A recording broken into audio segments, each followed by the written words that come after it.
to shoot.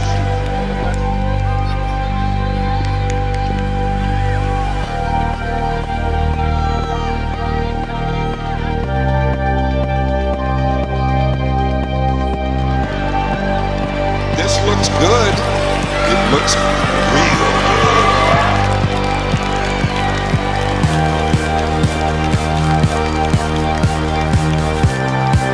We're in for an absolute thriller.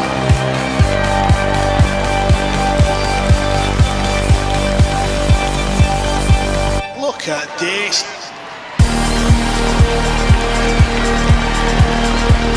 The McDermott Classic will deliver all-table live broadcasting and top-tier commentary from professionals like Jeremy Jones, Mike DeMarco, Scott Frost and Mark White. With the infrastructure powered by Digital Pool and the support from partners from around the world, portions of the event will have commentary on multiple tables as well as feature matches in multiple languages. The world-class field of cueists will clash with emerging warriors from the United States and fight for ranking points on the World 9-Ball Tour. This year's McDermott Classic kicks off Tuesday, March 12th and concludes on Sunday, March 17th. Purchase your pay-per-view pass at McDermottClassic.com now and take advantage of the limited time early bird pricing available only until Tuesday, March 12th. All event information can be found at McDermottClassic.com.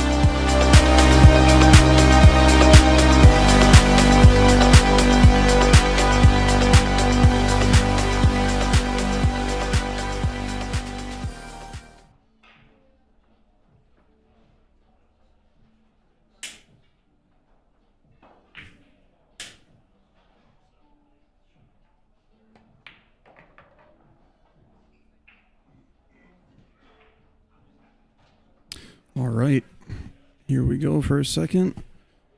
We're going to bring you a match for a moment. Mr. Mike DeMarco is taking a short break, and Jeremy Jones was actually playing in the tournament, so he managed to make it to the final 8. He lost his next match, so he's actually doing a playoff for 5th, 6th there. So hopefully you guys share out the stream for a moment while we do at least a game or two here. We got Victor Zielinski versus Scott Frost. The winner of this will go on to play the finals. The loser will play a playoff for the 3rd, 4th spot. So it might be a little bit confusing if you're checking out the bracket. We did have to use a double elimination bracket just so we could bring you guys the stream in a more efficient way to find it eventually. Of course, at some point, Digital Pool will make a playoff mode, but of course, tons of stuff going on with Digital Pool, so a huge shout out to Zach and Isaac for their help.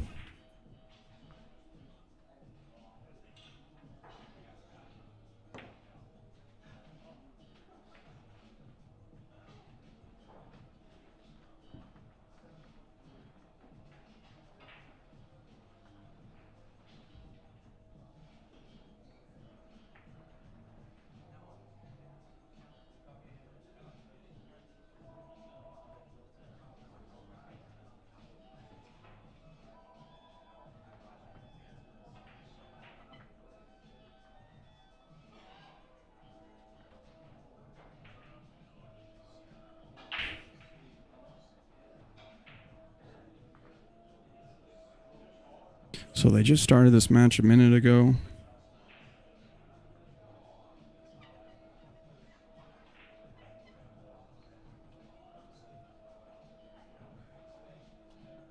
Of course, Scott just played kind of a grindy match with Tyler Steyer.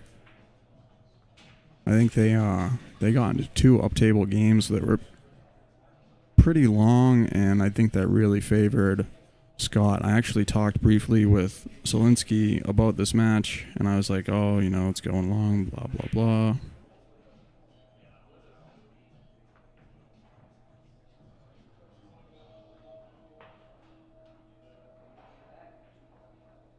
And he basically said he's not going to try. You know, he's basically telling me that he's going to avoid a moving game with Scott, which is probably pretty smart.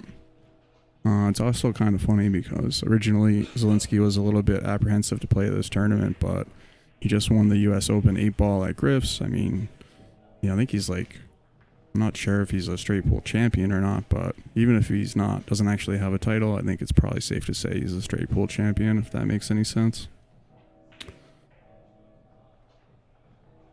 I'm sure his high run in straight pool is well over 200 balls. And why I mention that is just because if he does get an open shot, he's probably going to run the balls really well. And he must play pretty good because his match with Jeremy went hill-hill. He actually told me that he got a little bit fortunate in a tough situation after the break where he kind of lucked in a ball. But he said that he had to be aggressive because the break was so good, he just kind of got stuck. That's kind of one of the things about this game, when you put a guy in a really bad spot, it might be better off putting them in a slightly less bad spot. But I will say that after Jeremy's playoff, he's going to join us for the finals to do commentary with Mike, and I will not be doing any commentary. I'm just filling in for a moment. Wanted to bring you guys a match for to the public, not behind the paywall for a little bit. I don't know if we'll do the whole match, but we'll definitely do at least one rack. See how it goes. Of course, if you missed any of the matches, you want to see any of the previous matches, or you want to see the 9-ball coming up with the stellar field, you can get your pay-per-view pass at the website, which is McDermottClassic.com. And the 9-ball hasn't even started yet, of course, so it's going to be a really great weekend of pool, and there's still quite a bit of one pocket left today.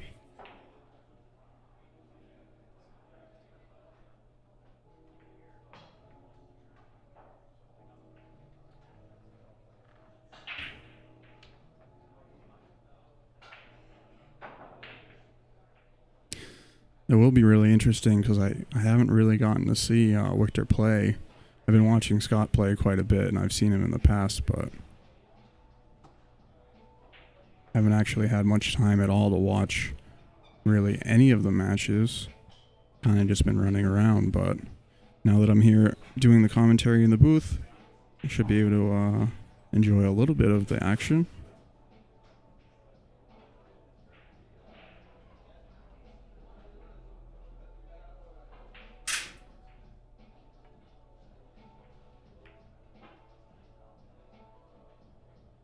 Wow, that ball hung up pretty deep.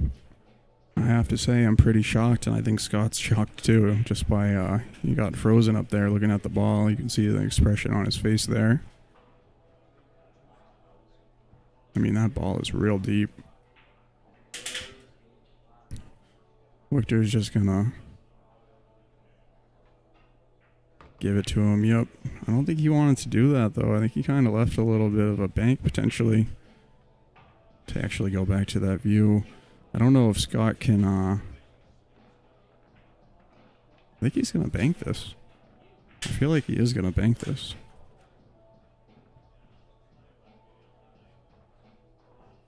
Could be wrong, though. Let's see what happens. He doesn't want to open those balls up and leave a return, and then, of course, players are keeping score, so Scott doesn't have any balls except for the one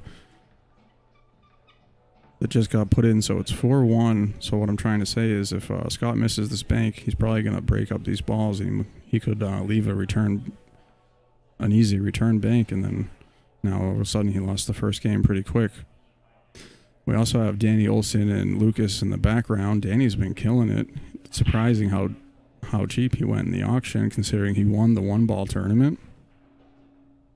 And it looks like he's doing pretty good over there. He just won a game against Lucas. Yeah, so I think he didn't shoot it just because he didn't want to open up all those balls. And I think both players know who the favorite is in the moving game. And that's why Scott's trying to go up table. He figures, hey, if I can just go up table now, I can grind it back. He already just did that for a few hours with Tyler. I mean, they had literally at one point every single ball up table. I'm talking all 15 balls were in the kitchen.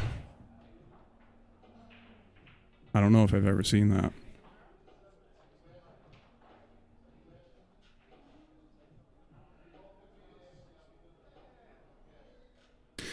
And I think you can tell by Zelensky's expression here, you know, he's like, oh man, I don't want to get into a moving battle at all.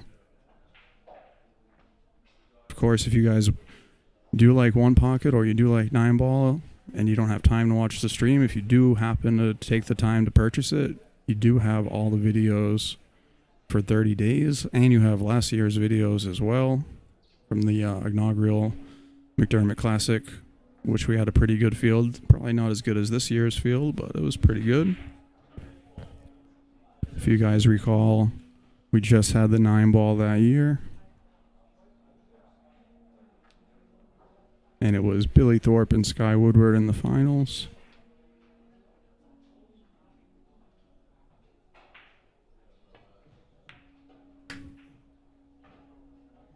So yeah, I think Scott's just going to play pretty conservative, especially with the balls in play right there. Kind of favoring Zelensky a lot more than him. Of course, I don't know if you guys heard earlier, but Zelensky likes One Pocket, but doesn't have a lot of people to play with. And I kind of can relate to that. I know that the game is more popular in certain parts of the country, or in his case, world. But he obviously plays pretty good. I mean, I think Scott was the favorite. I know Oscar is actually down the other side of the room practicing with a bunch of the Europeans. I'll actually give you guys a shot of that. Way in the background down there, who do we got? You can spy on some people. It's FSR and Elkady, and then there's Oscar on the right. There's Jeremy. Nick is over there. Yeah, it's pretty packed in here. And of course, all the players are coming in for the 9-ball. If you guys don't know, we are actually going to do the auction tomorrow morning. It was requested by quite a lot of people that aren't going to make it here in time to have the most people possible in the room for the auction, so we're going to do it at 9 a.m. tomorrow. Of course, we don't have 128 players, so it does leave us some time to do the auction in the day of. And that's what we're going to do.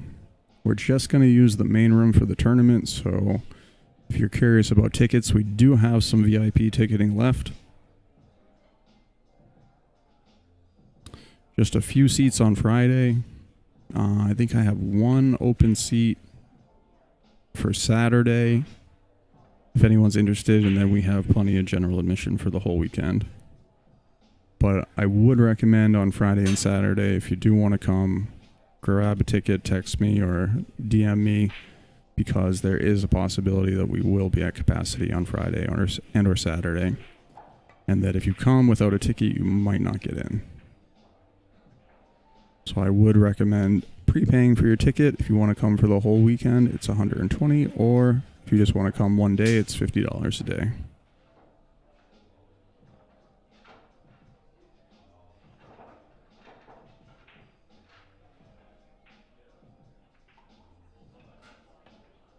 And of course, you guys can come down tonight. We're not going to do the auction tonight, like I said, but we do have a couple little things in store. There's a trick shot show. We're trying to do a little special presentation with the players. See how that goes tonight at about 8 o'clock. So I think if you do come down to the room, it'll be pretty fun. Of course, just watching these guys play and practice, if you can't make it over the weekend, should be pretty entertaining all by itself.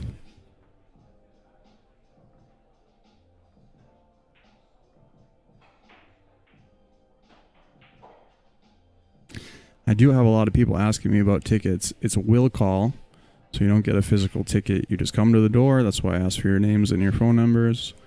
Of course, we have a person at the door who will check you in, and that's pretty much how it goes. We do not have a physical ticket. I don't know if any event at all in the whole world has a physical ticket anymore. Maybe concerts. I don't know. I haven't been to a concert in a while. I feel like everything's digital nowadays. But yeah, if you are curious about that, if you messaged me, I got your number and you're all paid up. When you come to the door, you'll be all set. You just give them the information and that's all.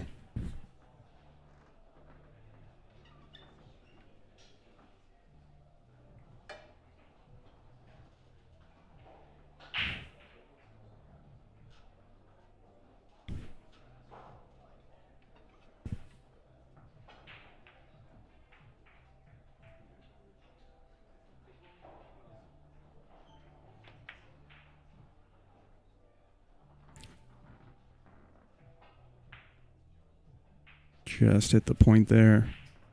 Scott got the cue ball in a pretty good spot. I'm not sure if Zielinski has the whole ball there. I think he's probably going to have to kick or masse this ball in. Fortunately, with the balls up table, if he does leave a shot for Scott, it's going to be pretty hard. So Steve Sutton's asking me if there will be any tables to practice for the event. There will be tables. It's first come, first serve. It's $20 an hour per table, and that's it. During the event, we will have some tables for the players to practice on. 3 tables.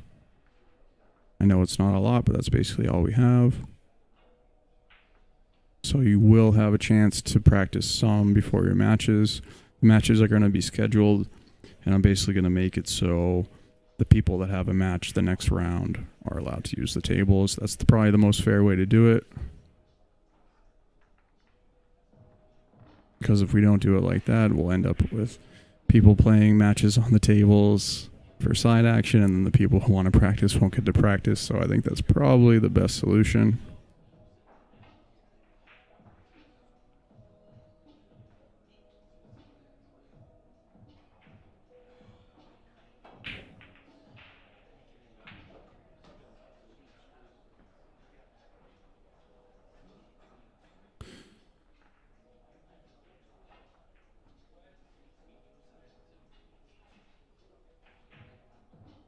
But yeah, we were going to do the auction tonight.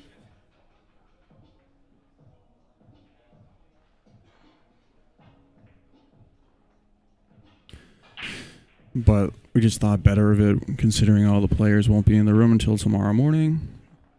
Fortunately for all you guys, I'm joined by Mr. Mike DeMarco, I believe. Maybe I'm not. Maybe I'm just teasing you guys. Who knows? Yeah, Jake, I just talked about that a second ago when you texted me. There will be a will call for the tickets, just like last year. Should be slightly more organized, thanks to Miss Tiffany Vong. And all right, it wasn't a fluke. I really am joined by Mr. Smooth's voice here. I'm going to just shut up now. Mr. Bo Powers, nice job putting on this event. Everything's looking pretty smooth. Got a lot of nice players in the room, all the talent from around the globe, and it's really nice to see them congregated here at Amazing Billiards. I think a lot of the local players are really enjoying this, seeing them competing on the same stage that they play some of the local events that happen here at Amazing Billiards. And, it's really just nice to see, in this kind of setting, the level of talent that we have here. There's, probably 20 to 30 of the top players here. And, I think they're overall having a good experience here. And we just saw a grinder of a match previously, Scott Frost and Tyler Steyer. That was about 4.5 hours to get through that race to 4. Scott winning that one 4-1. Unbelievable comeback from Scott in that final game. At one point, I believe he was -2, and Scott just made it happen. It's really just crazy how good Scott is at this game, specifically one pocket.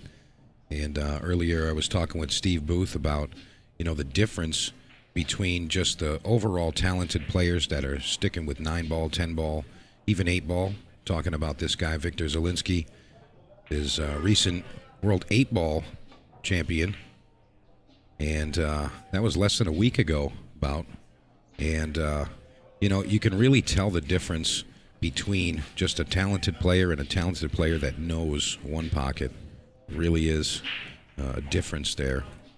And right now, looks like Victor's up a bit, and he's not an untalented player. As far as one pocket is concerned, I mentioned this yesterday, that Victor had told me that he wishes that there were more opportunities overseas to compete in one pocket, but he says it's mostly just a U.S. game. and he's happy to compete this weekend. He played in the 1-ball, 1-pocket. He's now playing in the 1-pocket main, and he's fighting for a shot at the finals. And if my calculations are correct, the winner of this match is going to compete against the winner from Danny Olson and Lucas Fracasso-Werner. And currently right now, it's Danny Olson 3, Lucas Fracasso-Werner 1. So Danny Olson is leading that one. And, I do think that Lucas still has it in him to take that match. Danny and Lucas very close as far as skill and understanding of 1-pocket is concerned. And I know that Danny is, coming hot off of a break from pool in general. And he's happy to be out here competing. But, I think that, the youth combined with the experience is really making for a treat of an event up here at Amazin'. And I do stress that if you are local, if you're even just within a couple of hours, you're missing an opportunity if you don't get down here and just see this. The room is packed with all these top players, and you can literally sit just a few feet away watching the action right in front of you, and you're not going to see this on a regular basis. This is a real treat for the locals. Yeah, even if you don't have VIP seats right now, there's pretty great seating around the room. Like, you can kind of see it over here. You can just sit right next to the the Jeremy match, right next to the Lucas match. And it's going to be a similar setup on Sunday, whereas you can kind of see it's every other table, and they're seating tables right next to the matches. So even if you have a general admission ticket on Sunday, or you were kind of apprehensive to buy one, I think when you come and you see the layout, you'll be pretty happy with it.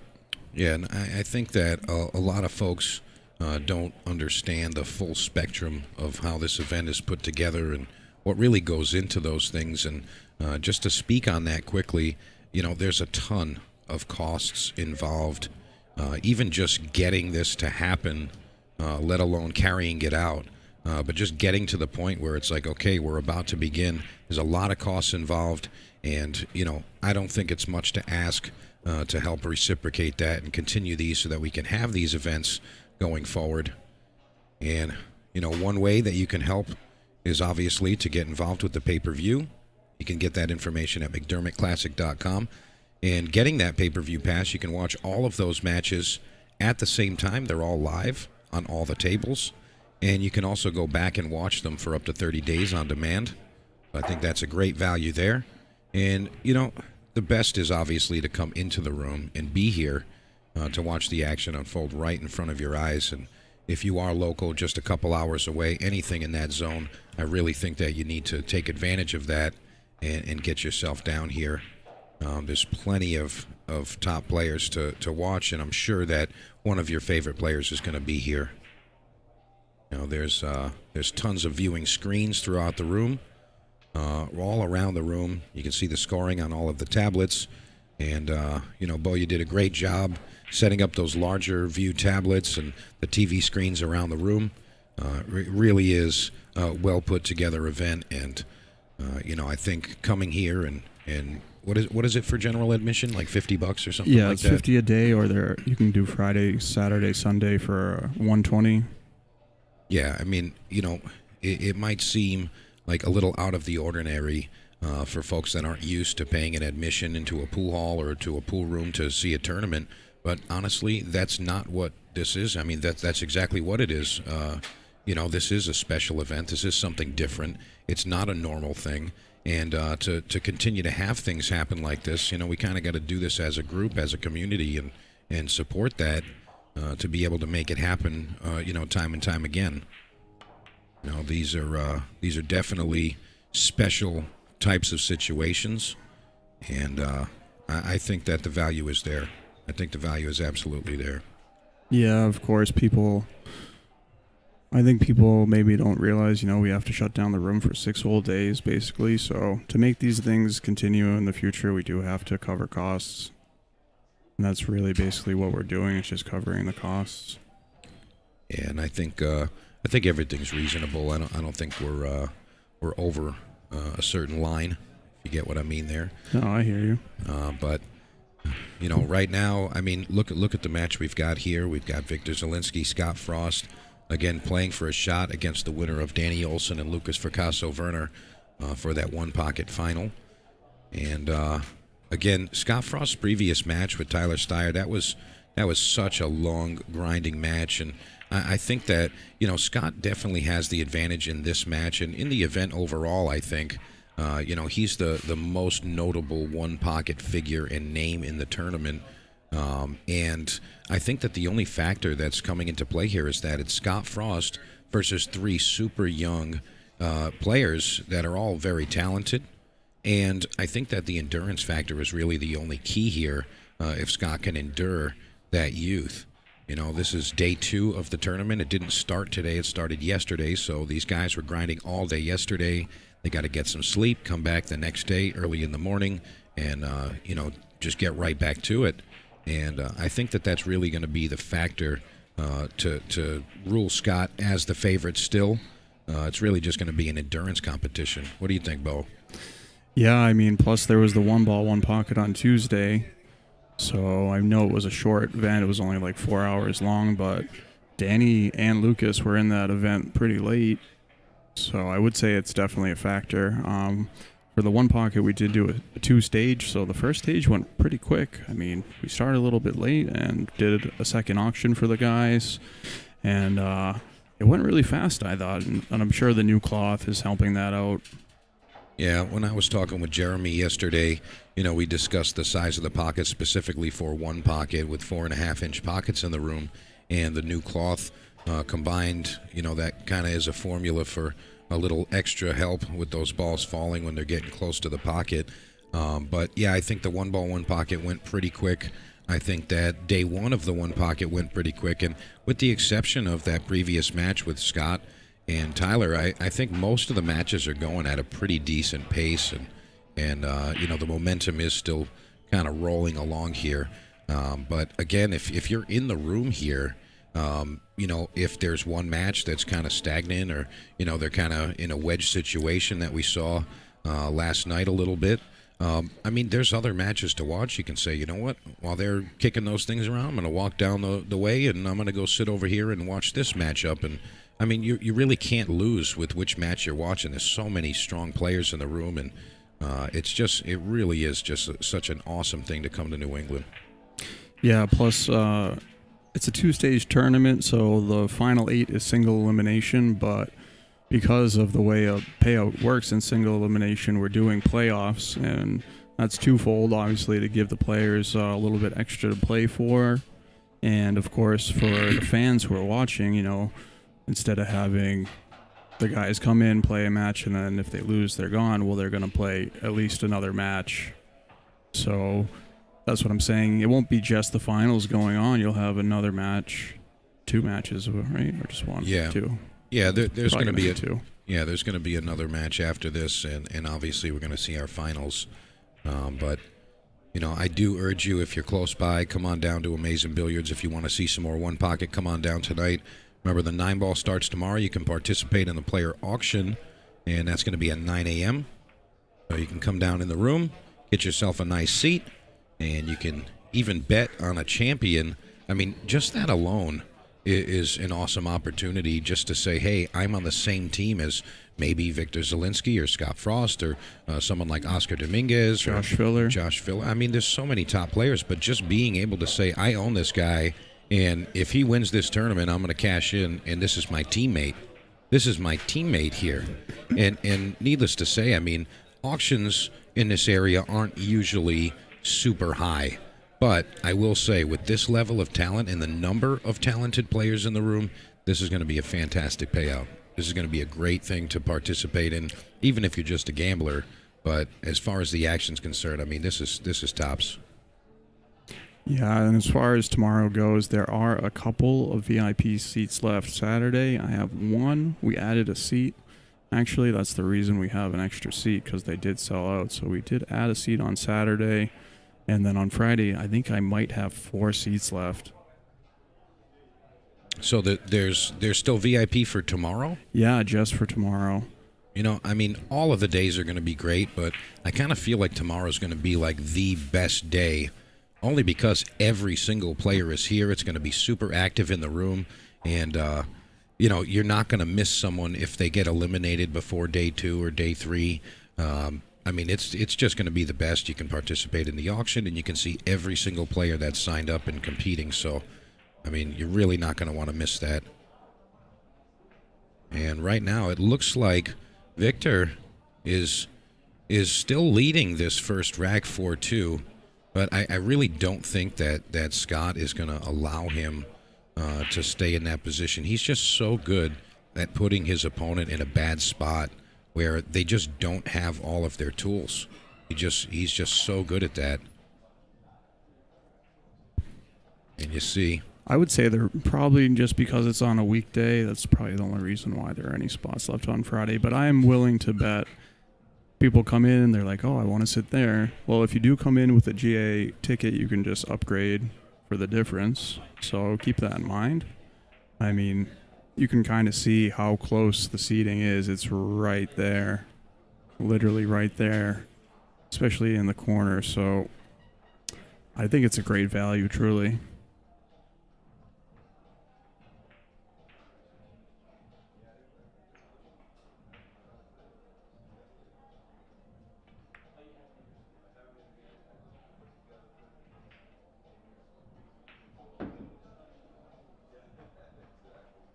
all right, so Bo's got some players asking some questions, so he's tending to that right now. And we're back in the action here. Victor Zielinski and Scott Frost. Again, it's 4-3 right now. Scott missing that 8-ball. Victor's going to try to send that back up table, and he does that okay.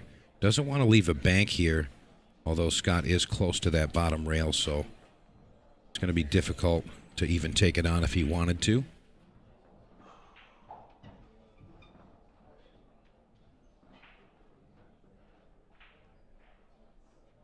And again, Scott in a really tough spot here with the cue ball that close to the bottom rail. It's not like he doesn't know what to do with it, but it doesn't take away from the fact that it's so much more difficult to cue when you're that close to the rail, or if you're close to a ball. And we talk about the one pocket format and how different it is from those standard games of 8-ball, 9-ball, and 10-ball. And it's not just about making the ball into the pocket and getting position. You have to make these decisions. You have to recognize the opportunities that you have, and aside from that, you have to know how to do those things. They're not standard moves. And Scott needs this to get a little bit lower here. He doesn't want to offer a bank, and I think he did okay. He did okay there. But Victor's gonna again remove that 8-ball from Scott's side. He's sending it uptown. And Victor played Scott yesterday, and the final score was 3-1 to Scott. And again, it's not about the talent level in this game a lot. It's really that knowledge. And both of these players are super talented. But again, Scott Frost, just such a notable one-pocket player that, he's not going to give any of his matches away easily. It's going to be really tough to beat him. And he's considering what he's got available in that top corner there.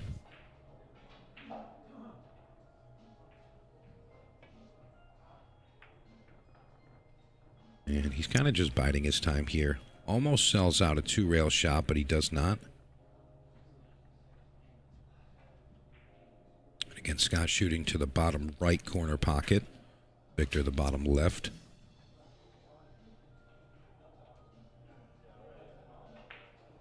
It's really interesting to see the different styles of play between these two.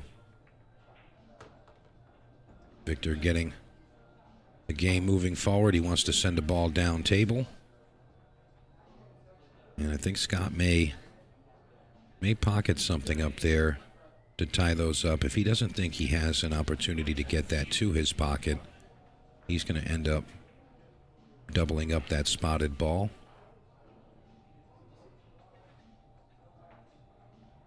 And he does think that he has an opportunity here, so let's see what he does here. So he's just going to clear it. You know, not trying to get ahead of himself there. He's not asking for too much.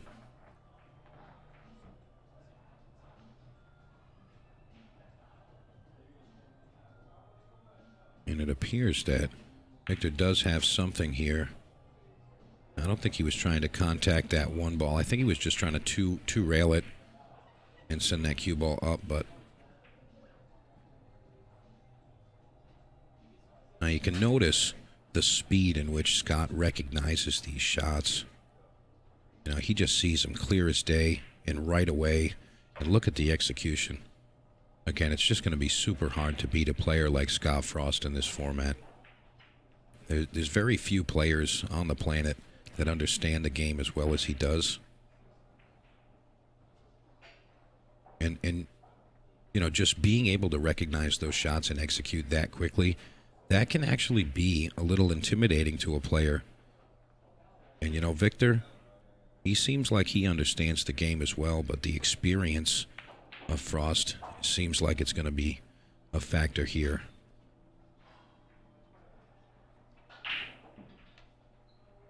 So Scott needing 3, Victor still needing 4. You see, Scott's got the momentum right now. It's kind of in his favor. He's made the last few offensive shots.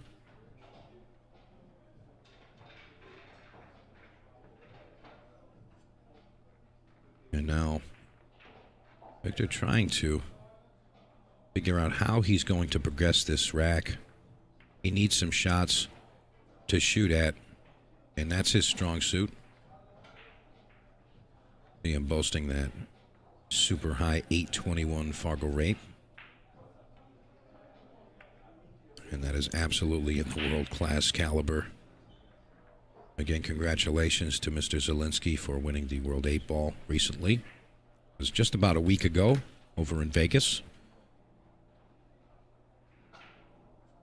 Competing on a regular basis in those high-pressure situations, I mean, those things are going to get a player like Victor seasoned, and he's been out there competing for a little while now, and he's just been killing it out on the road. A couple years back, I remember seeing Victor competing in the International Open down in Virginia, and he was definitely turning a lot of heads, and I believe that was kind of the first time where he was really noticed on a global scale. You know, it's not like he was a stranger to the pool community, but he was definitely starting to get that high-end notoriety that he's so deserving of.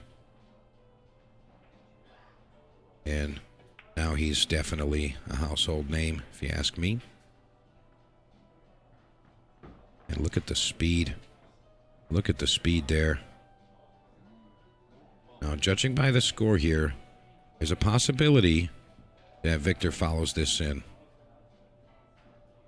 Now, it really depends on where he's at mentally and how he thinks the remainder of this rack is going to play out, but I do think that if he follows this in, it might be in his best interest, and he doesn't. He's just going to let Scott get that extra point. Now 6-4 for Scott Frost. Now he just needs 2. Just needs 2. Now I'm thinking that Scott's going to push this cue ball straight to the top of the table. And he's basically just going to leave Victor on the top of one of these balls. Doesn't really want to allow him comfortable cueing. See, I don't think he wanted to go away from those. He wanted to just sit right on top of them.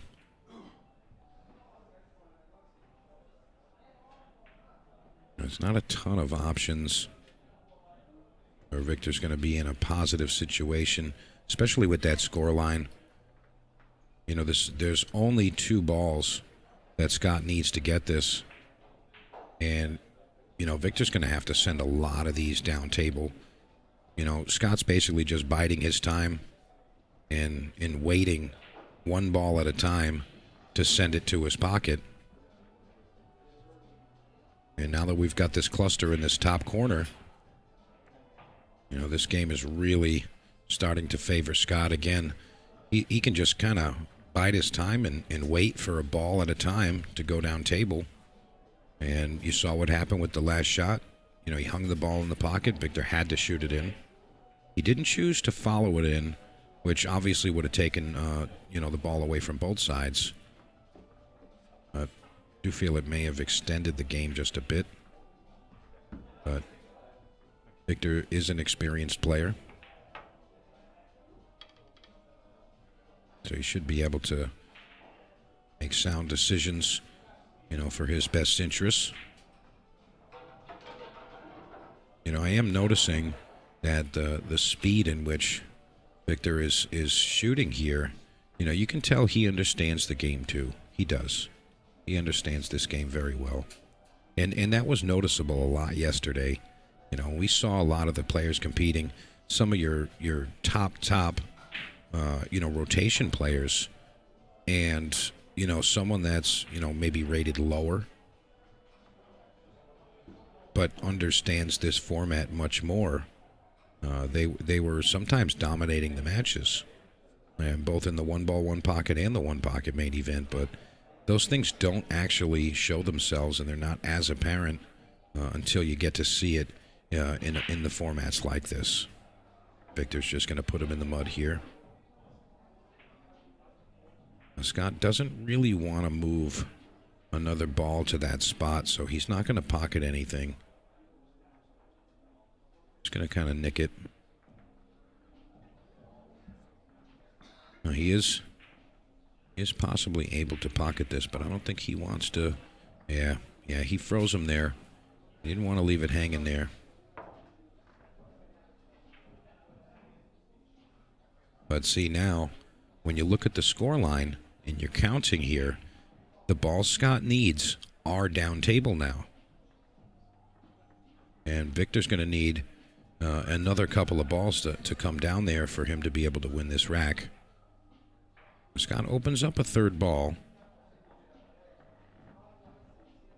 In my opinion, if I'm Victor, I might pocket this 4 and just kind of, continue stacking the balls down table. I mean, he's going to need it. He's going to need it. So he may put another ball in play here. Let's see how he does. And yes, he does that. And again, when you're playing this game, you really got to keep an eye on how many you and your opponent need, and just, kind of count mentally what you need and make sure that you can have those balls in play. If there's nothing in play for you, I mean, it's really tough to be able to win a game. Victor just making sure that's frozen properly. By the way, I want to mention that a few conversations I had with Victor this week. Really well-mannered young man, and really just, class act, well-mannered. And it's really nice to get to see him off the screen, get to know the person behind the talent. Victor's definitely one of those guys. Really just making sure that those balls are sitting properly. And I want to thank $1 Million Products for sponsoring the One Pocket event. And $1 Million Products supporting pool in the best way possible. And I do urge you guys to go check out their information. They got a lot of nice products available.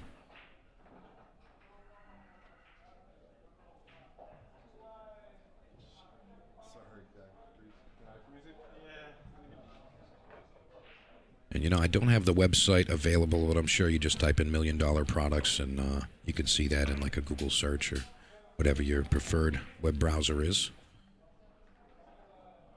I'm sure we'll get that information for you. But $1 Million Products, see a lot of their stuff here in the room at Amazing.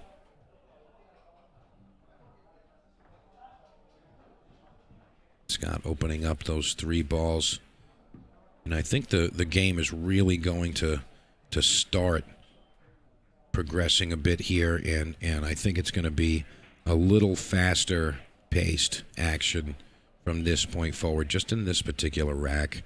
I don't know that Victor wants to get back into the up-table game. You know, shooters like Victor, he wants to shoot at a ball. You know, that's his strongest suit, and he wants to shoot. Scott is going to outmove you until he's just got the balls. You know, until he's just got what he needs. And we've seen that so far with all of Scott's play. But Victor's really looking for some kind of shot to play. And you see he's trying to manipulate those to get that offensive shot. He wanted to hit into that 5 ball. But I think that's going to be the beginning of Scott's finish here. I can't really tell how this looks from Scott's perspective, but I'll tell you, he's going to do the most that he can with it. Just such a grinder. And you see he's not taking any flyer shots. You know, there was a lot of chances for him to send a ball near his pocket, but he didn't need to do that. He's waiting for his opponent to give him a little bit more than he wanted to. He's, you know, we always talk about in one pocket, it's just a game of patience. You know, and that's a really big piece here. And Scott is really just testing the patience of his opponent. And so far, I think he's done relatively well. And he needs this to stop with the double up. It's a pretty good shot. Scott's going to be kicking under the 5 ball, trying to get that stripe back out of that area. And looked like he was going to contemplate going around the other side at first, but definitely going to have to remove that ball. You know, and these shots are very tricky. I mean, some of these top players make it look so easy. But this is a shot where you watch a lot of amateur players kick at a ball like this, and the cue ball goes right in the pocket. You know, he might even send this towards his pocket, just like that. No, I don't think he wanted it to travel that far. He wanted to catch it a little bit more full. And, you know, Victor has now an opportunity to cut this 5 ball. And that's what he's inspecting now. Just kind of checking out his risk-reward. And again, he's just a super accurate shooter, and that's what he wants to do. Now, trying to hold on to that cue ball, he did get a little bit of a positive roll with that cue ball ending so close to the 8. Frost now going to remove this. Sends it all the way around the table. Pockets that ball. And I don't think he wanted that to go in. But judging by his body language, he's not really that upset with the result.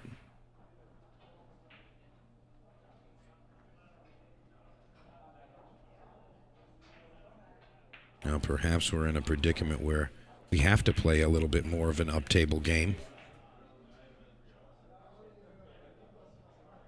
And again, Scott is not that player to go overly aggressive and try to take on more than he needs to. He's just going to send it back up table. I mean, he only needs 2 points here. Scott needs 2. You know, for Victor to get himself back into an advantageous position, he's going to have to come with a really strong shot, or Scott's going to have to make a huge error.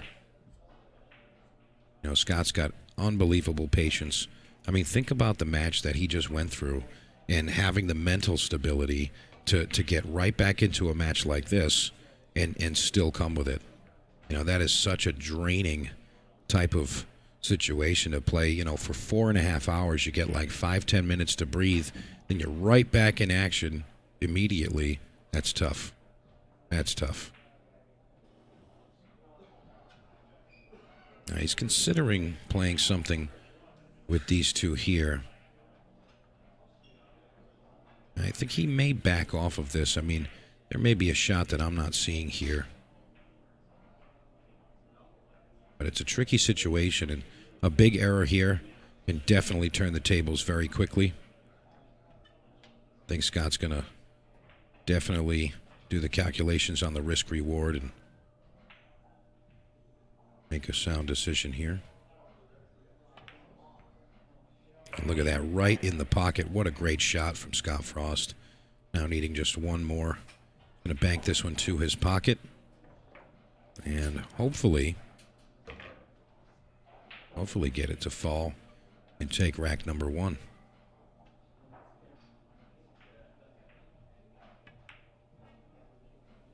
It's going to turn just a bit much. So in this situation, Victor's not able to shoot this and follow it in. He's got to remove it. He's got to remove that from that area. He almost went in the pocket right behind it. Got to be careful. Again, we're playing with new cloth here. You know, little touchy shots like that can definitely backfire if you put a little too much juice on that cue ball.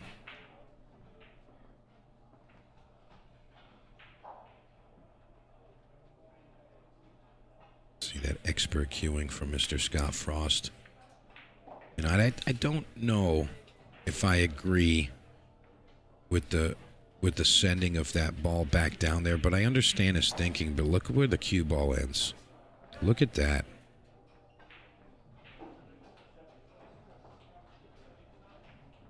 You know, Victor's kind of looking at that combination that Scott may have because he wants to shoot at this 5 ball. He wants to do it. And if he thinks that it's going to be a problem to make that combination, he's shooting. And that's exactly what he did. And the ball falls. Again, Victor Zielinski, such an accurate cueist that when he's got an opportunity to shoot anything, just an open shot, period, he's going to shoot at it.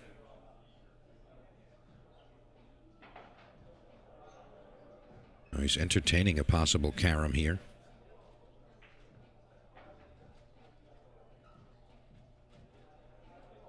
I think this is a dangerous shot in some aspects. But this is getting right down to it, folks.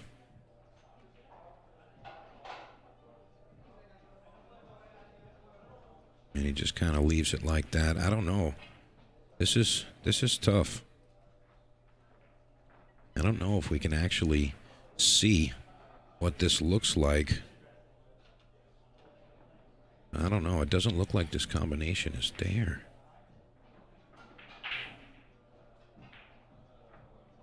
And it didn't look like it was a makeable shot, but Scott just kind of keeps them on his side.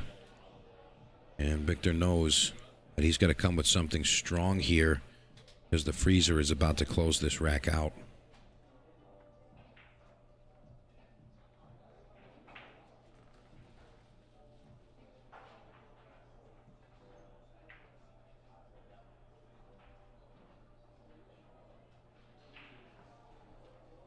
And he can understand the magnitude of this particular shot when you know your opponent needs just 1 ball.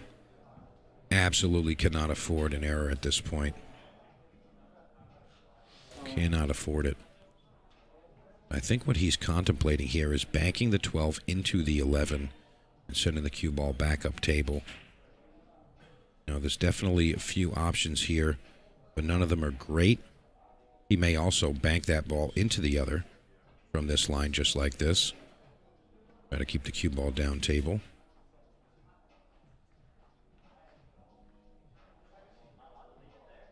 Again, this is just such a tricky situation for Victor Zielinski. Scott Frost needing just 1.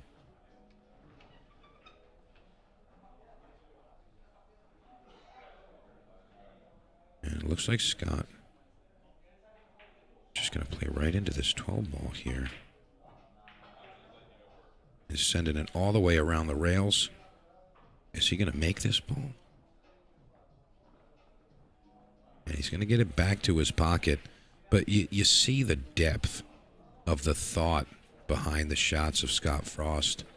Those are not easy things to recognize. And I mean, it's just so relevant to the experience that he has in this format. He just sees a ball in a certain spot and he says, well, I have 12 ways that I can send this back to my pocket and keep my cue ball good. Whereas, maybe just the average player in a one-pocket format says, I'm not really sure what to do. Or maybe they only see 3 or 4 options there. And having more options is definitely going to put you in a great position to win.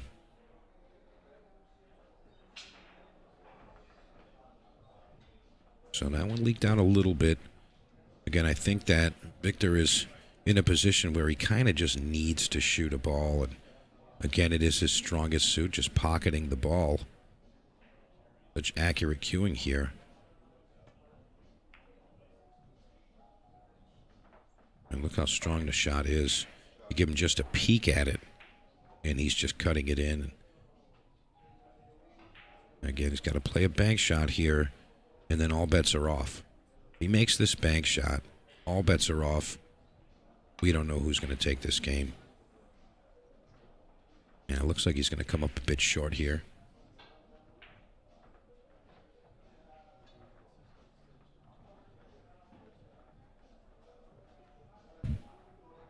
And just a heads up on the neighboring match, Danny Olson and Lucas Fracasso-Werner, happening on table 6 now. For you pay-per-view viewers, they are now 3-3, racing to 4. Boy, oh boy. I remember, Lucas was down 3-1 there. It's now 3-3.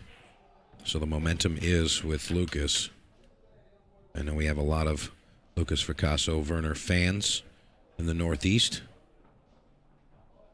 See them in the background there.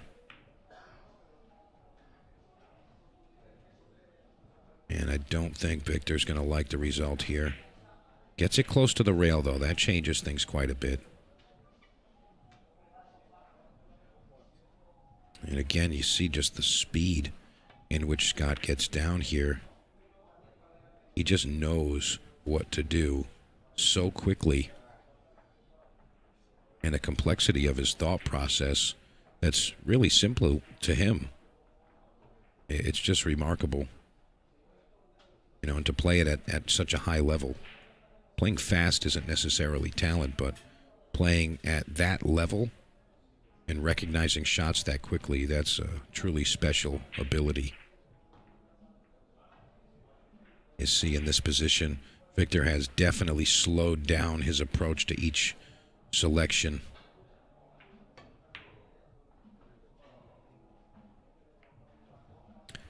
That might be the one, folks. That might be the one. He did not want to contact that cue ball a second time. And now Scott Frost faced with the game ball. One rail bank.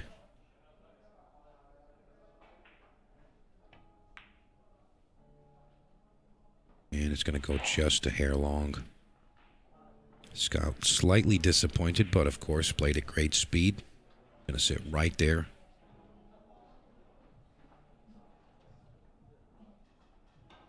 Let's see how Victor shoots at this one here.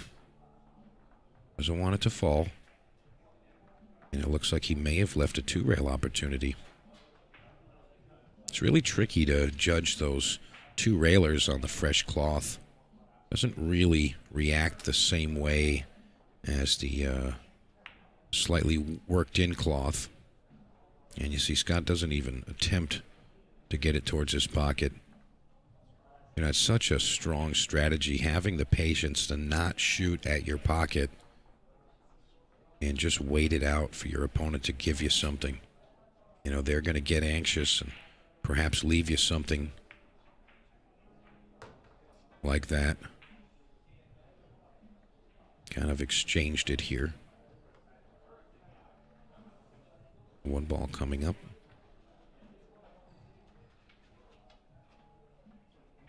I'm curious to see if Scott decides to bank this at his pocket or if he's just going to, again, kind of delay the game. Does shoot it at the pocket. Cue ball looks okay. Needs it to get close to the rail, and it does. Anytime you have a ball in that proximity of your opponent's pocket, if you have some space between the object ball and the rail, there are opportunities to bank it into your pocket. But again, Victor making a crucial error there. And it does look like this ball is bankable for Scott Frost. Obviously, it's not a hanger. He's back cutting the ball. But in this position, I think he's forced to shoot at this. He has to. He's going to play this nice pace to sit right into that pocket. And he overstruck it. Comes a bit short. And that was a tough bank, but he had to shoot that. Really tough there. And I almost feel like Victor is just waiting for Scott to kill him in this game. Every time he leaves him a shot, he's like, oh, this is the one. This is the one. That's a really smart shot there. But if Scott can get some accurate cueing, even though he's in the pocket, if he can get some accurate cueing here, I think Victor's not going to like the result here. But this is tricky. You know, even if he tries to bank it towards his pocket, you know, there's a chance that he goes into that 3-ball. And remember, Victor needs both of these balls. He needs both of them. So now that both of those balls are at that end of the table, Victor has a chance to take this game. No easy task, of course.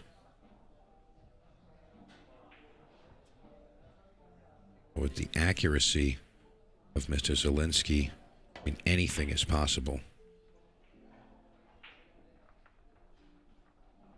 See him sending that ball around the rails. It went a little further than he wanted. He wanted that ball to be bankable to his pocket, and it just went too far. No, really just about a half diamond would have been good. Half diamond off of that long rail.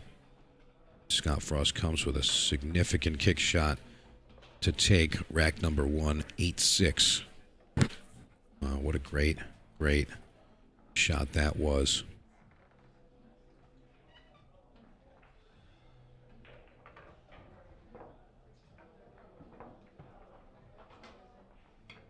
All right, we're going to take a quick listen to one of our sponsors, Moonlighting Billiards. Thank you so much, Moonlighting Billiards. Whether you're new to pool and practicing the basics, or a more experienced player performing drills to improve your shot making and positional play, the Drill Partner is perfect for you.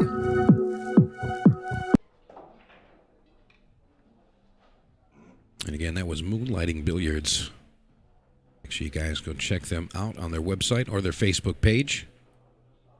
A lot of players enjoying using the Drill Partner, both at home and, you know, some folks have brought that new model out in their cases, practicing at the pool halls.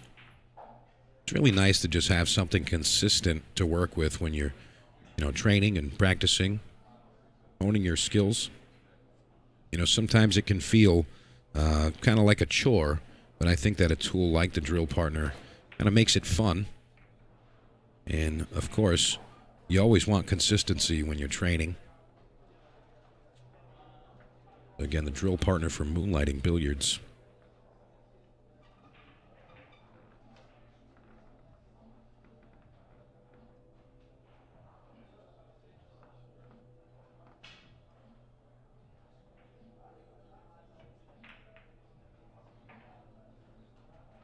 All right, so you see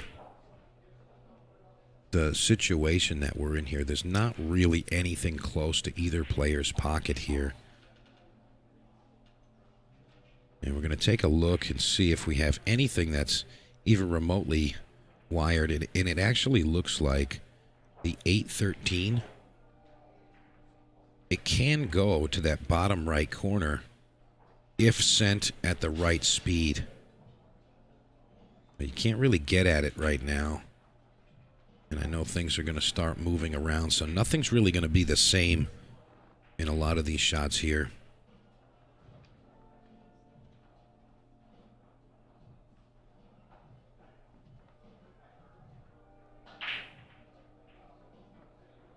Again, that super intense look on Scott Frost. Really just letting everyone know that he means business.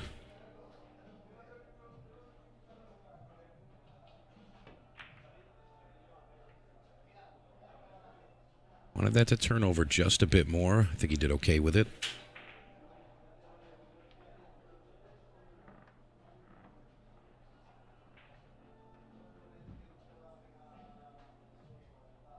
And again, you can see that, after that first game, and this happens so often, especially in the game of one pocket, but you see after that first game, Victor has changed a little bit of his table mannerisms, just a bit. And I think that we saw a lot of that in the Scott Frost-Tyler Steyer match, where, the players become adaptive to the way that the game is being played and the way that the balls are rolling, and noticing that, hey, I saw this shot happen in this way, and this reaction happened like this. And they kind of change those things, but they also change even just their table rhythm and the speed in which they're approaching shots.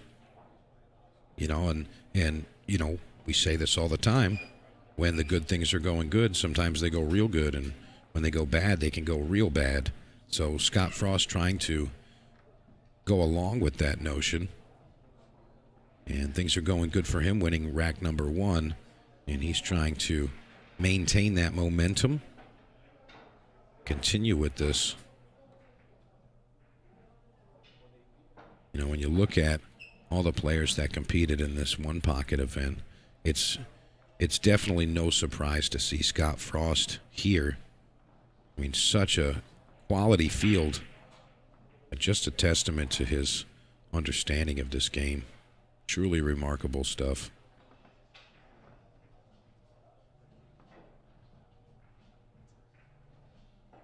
Scott really digging into his memory banks here. Thinking to himself, I know I've got something here. I've been here before.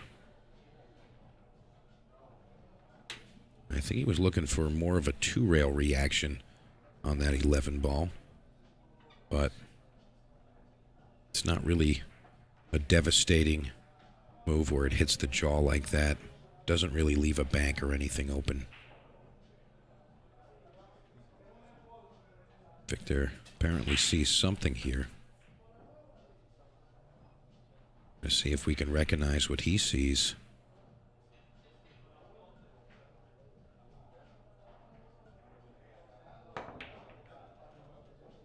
And he's just kind of delay of game here, but that ball falls, and that's going to spot. That's going to be dangerous.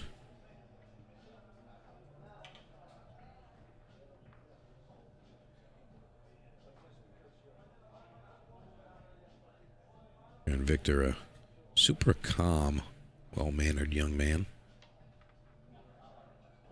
He doesn't ever seem like he's high-strung and stressed out.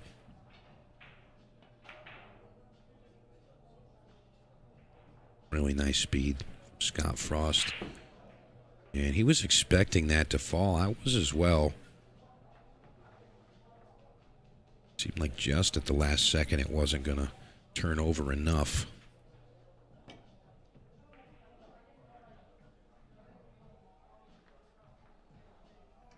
Nice little return there from Victor Zielinski.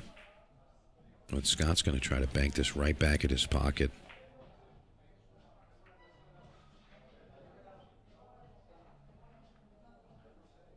And again, doesn't really get it to turn over enough.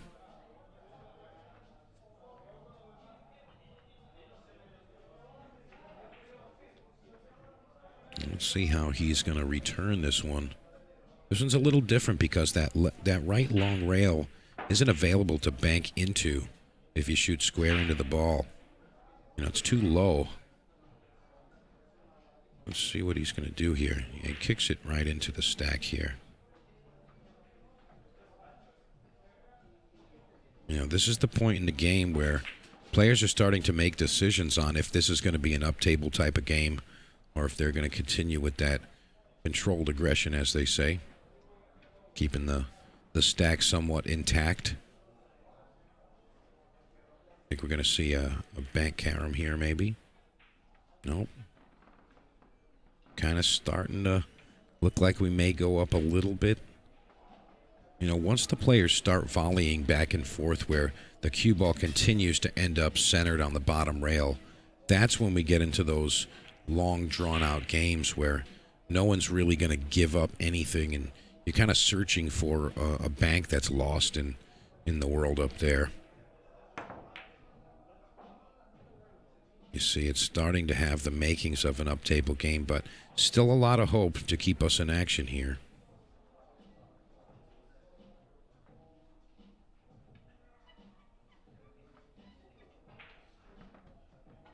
Scott's recognizing something with the 6-ball, perhaps. He's trying to get to the opposite side of the table.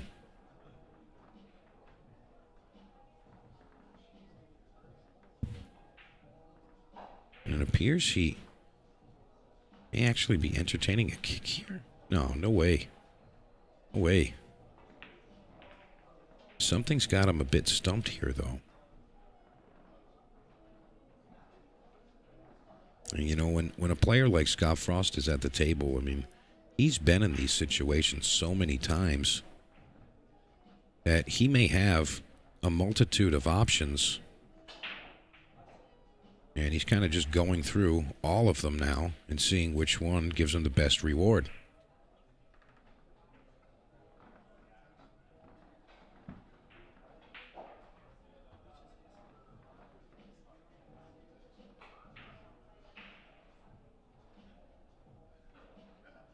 And he does end up going with the original idea, just pushing through to the opposite side of the table with the 6-ball. He didn't want to leave that on Victor's side of the table, but he didn't have a ton of options there.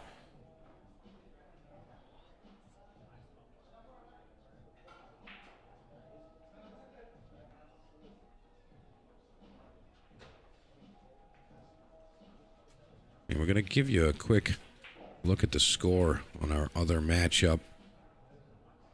Got Lucas Fracasso-Werner, Danny Olson battling it out right now.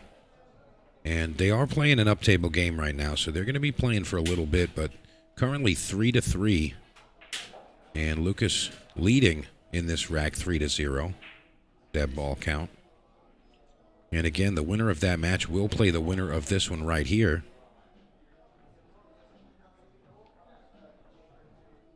Boy, oh boy, what a good match that's going to be.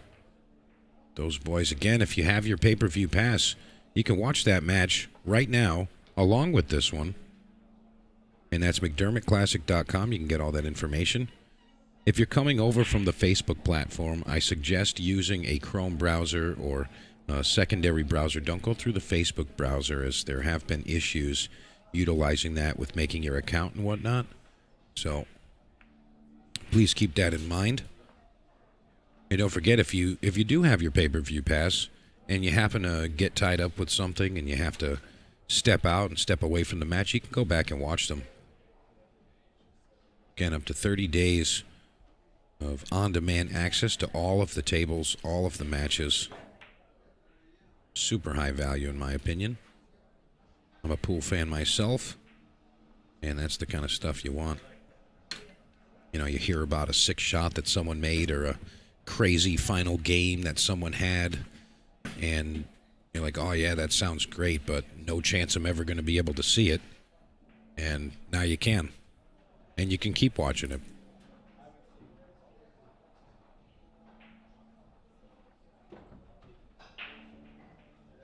Or we're really skating on that line between, are we going up table or are we staying down here?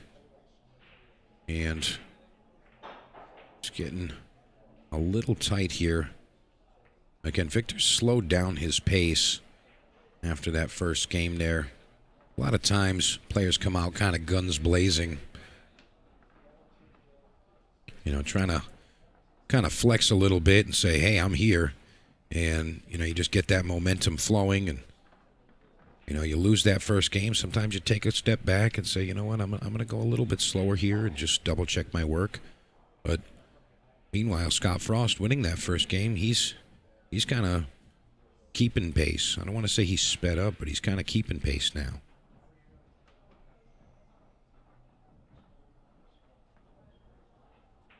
See what's happening here. Now, Victor's really doubling up a lot of the balls that are on the left side of the table on Victor's side. And Scott now looking at an option of where to leave them. It looks like he's got something in mind here.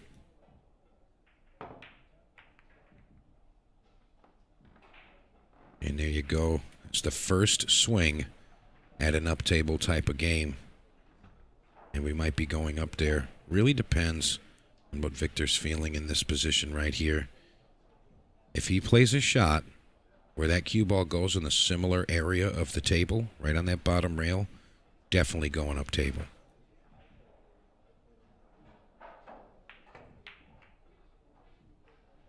And still kind of teetering on the edge. Doesn't really put him on the bottom rail. And I was kind of thinking he was going to do that.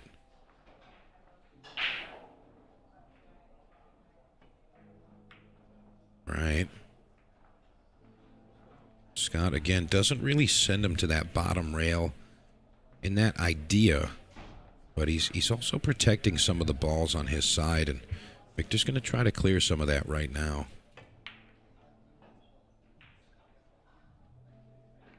You see right there, that's a little bit of over-aggression in my opinion. I mean, he's such an accurate cueist, but you know, you're flirting with danger here. You got Scott Frost on the other side of the table. And you're possibly leaving him an open bank shot. And you got to make sure that you don't get ahead of yourself and shoot anxiously.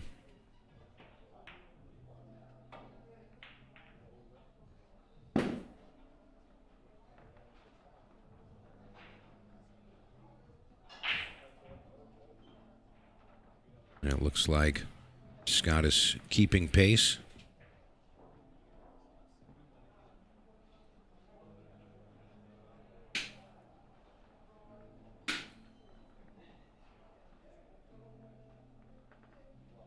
They're kind of just maintaining that idea of, I'm going to wait out my opponent. And he's just going to wait for you to get impatient and then pounce. That's kind of exactly what we're seeing right now.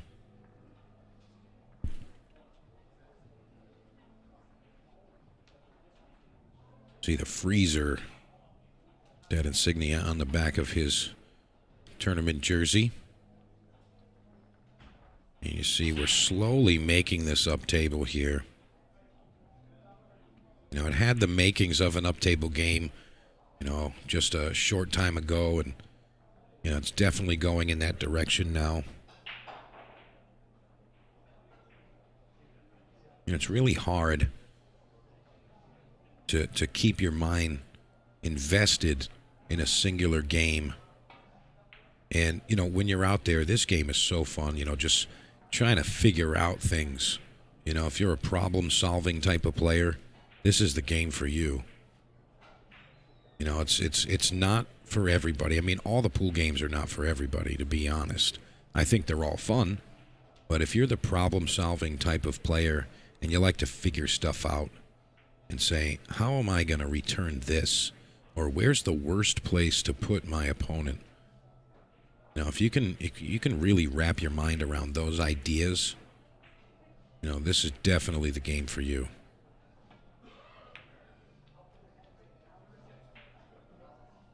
You see there, you know, a lot of players are going to try to bank that to their pocket, and Scott's not letting it happen. He's not going to sell out a simple bank shot and let a player like Victor Zielinski get an open shot. If you give a player like Victor an open shot where the balls do go to the pocket, there's a strong possibility he just runs whatever he needs. Again, he's one of the most accurate cueists in the world. And such a young player. I mean, he could see everything. He could see the edge of the ball from the opposite side of the table and just slice it perfectly. Such accurate cueing by this young man, which is why Scott's not taking any chances.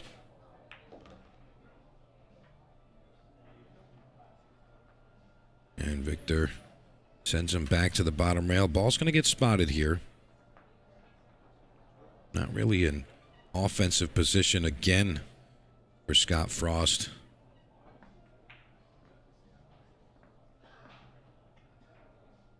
I see our buddy Mr. Oscar Dominguez chilling in the background there.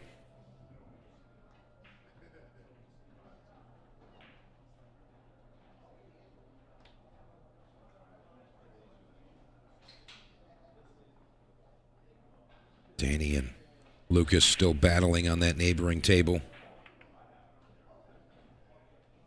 You know, as much as I enjoy, delivering some of these services for the pool community, I have to say that I am enjoying some of this, being able to witness these matches right here.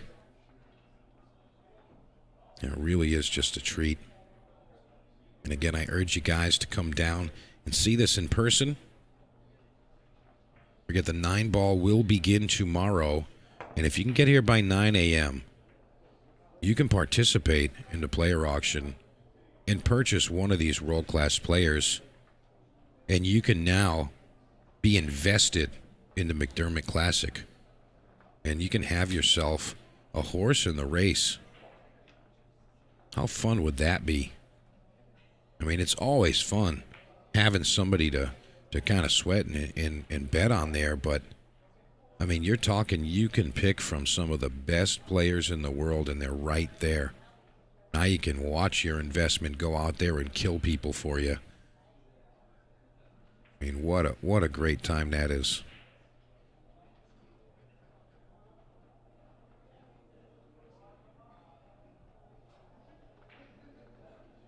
Victor contemplating perhaps moving that 3-ball.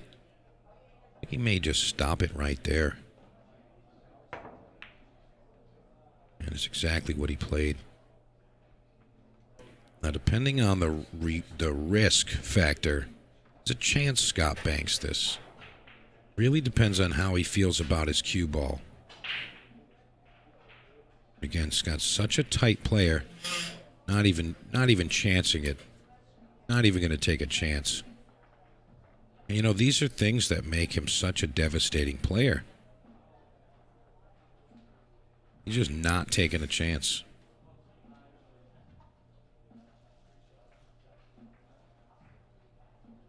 He's really just waiting on that patience to wear thin.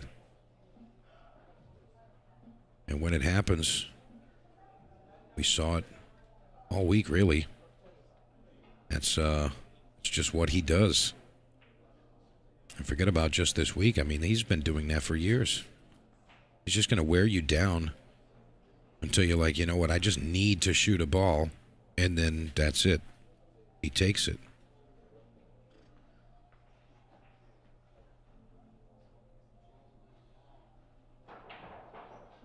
Victor just rolling underneath this 1 ball here. He wants it to come above it, and that's not what he was looking for.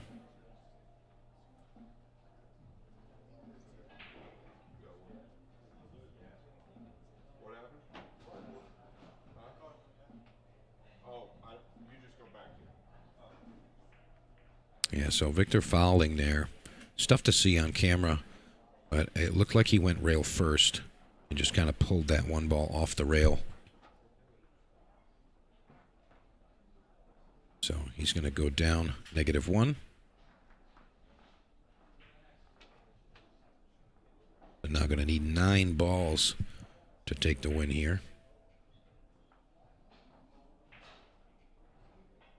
And Scott Frost about to predict our future. There you have it. We're going up. Going up, going up.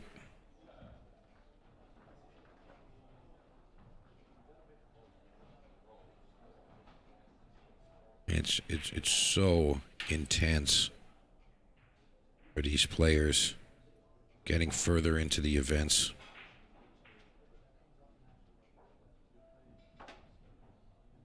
You see Lucas Fracasso Werner in the background there, still fighting for his life. And currently it's 4-0 to Lucas in the final game over there. So Lucas needing just 4 balls for a shot at the final.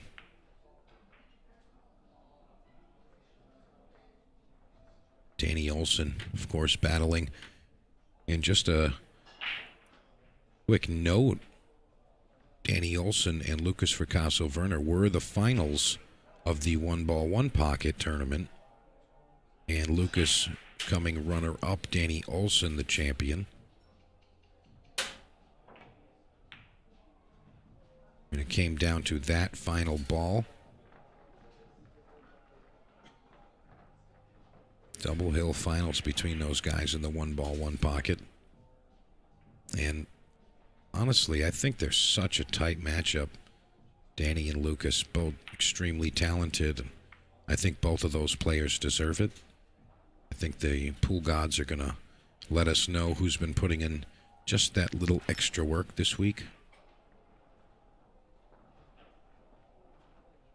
Always like to think that the pool gods know who's just a little more deserving. Scott double checking if that avenue where Victor was going to be able to bank something, and it wasn't the case. So slowly but surely, you see what's happening with this rack. We're slowly but surely sending all of these balls to the top left of the table. And there's not a lot of open shots here.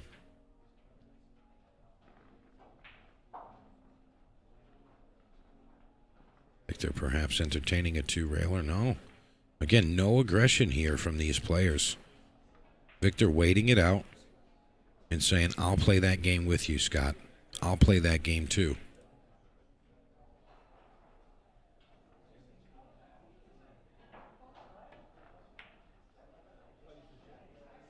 Scott saw an opening, just making it there.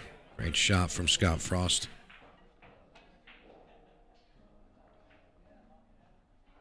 Looks like we're going to get to see another bank here. Got to mind the cue ball here just a bit. Maybe running into the 10 ball. Makes that one too. Such accurate banks here from Scott Frost. The freezer letting everyone in the world know why he is Mr. One Pocket.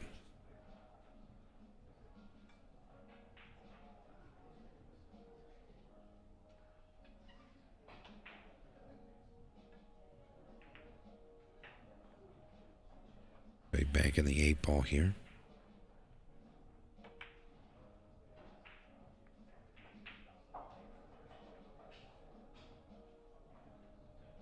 Look at this, folks. How about that for speed? That ball's not coming out of there.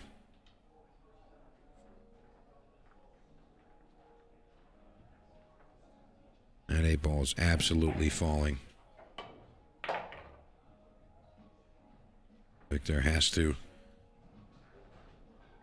succumb to that speed of Scott Frost's 8 ball bank. Banks 2 and then hangs the 3rd. Gives himself 3 points right there. Really remarkable play here. Victor Zielinski still at -1.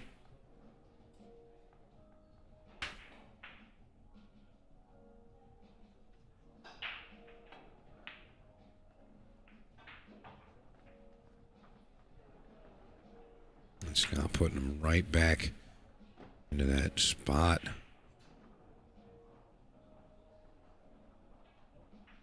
Again, really testing the patience of his opponent.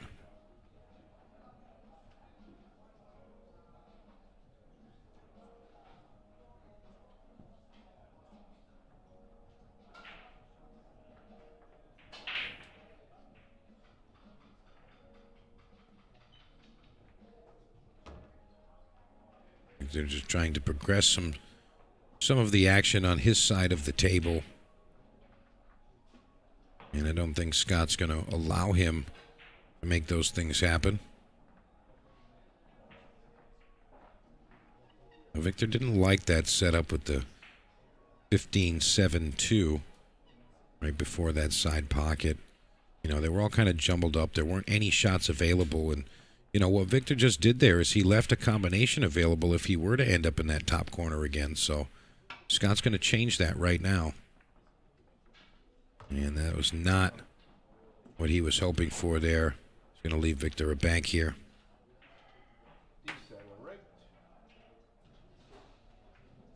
And again, you give Victor Zielinski an open ball, straight in or a bank. He's just so accurate and precise.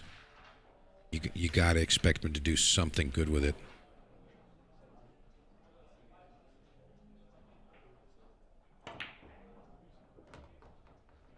Look at this. Just nails the first bank. Got another bank here on the 2. He's got to be mindful of that 15.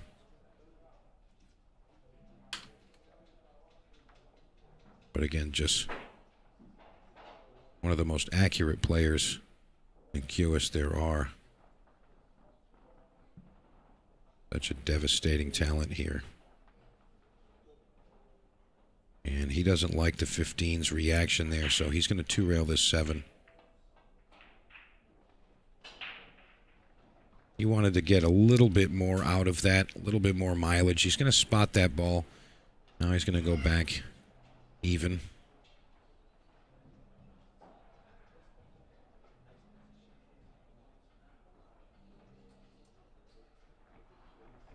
They're going to just make sure that ball's sitting properly.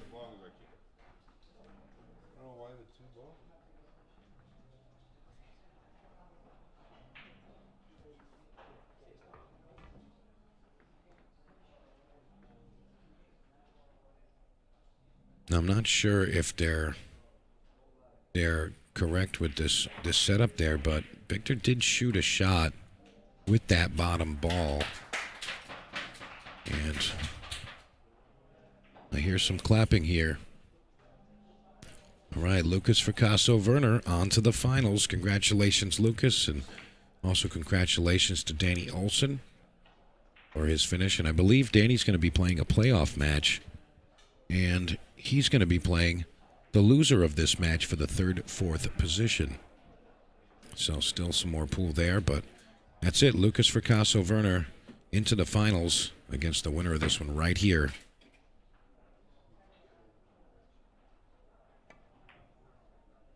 So lots more high-quality pool coming at you.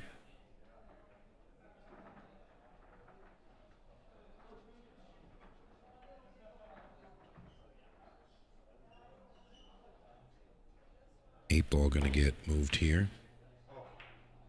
Watch that cue ball. Scott dodges a little bit of a bullet there. He got a little nervous. You can tell he tensed up just a bit.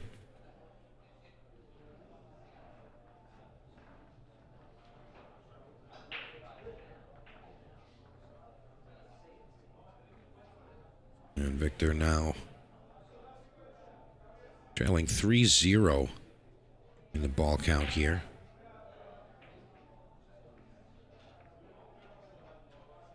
And I think he did really well with that shot. Doubling up that 115. Getting behind the 1 ball was key there.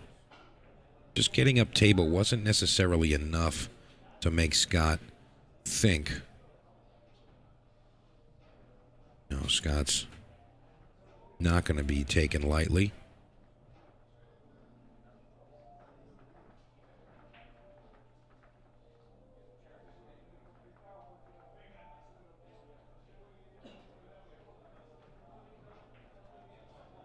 Interested to see how he's going to have this play out here.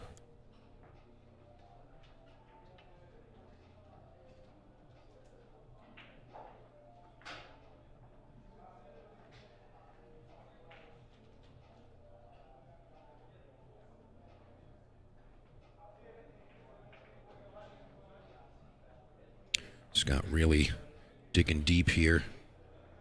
Doesn't have a lot to look at here, but again, getting behind that 1 ball was key. Really was key.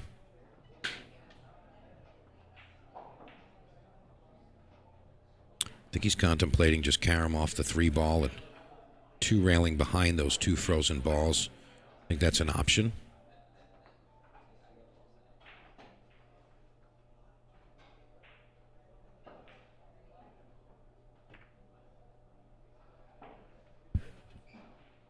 And I think he didn't want to overdo it there. That was the line he was looking at, what I had suggested, but he didn't want to go all the way through to get it frozen on the back there. He just wanted to make sure that he wasn't going to give anything to Victor here.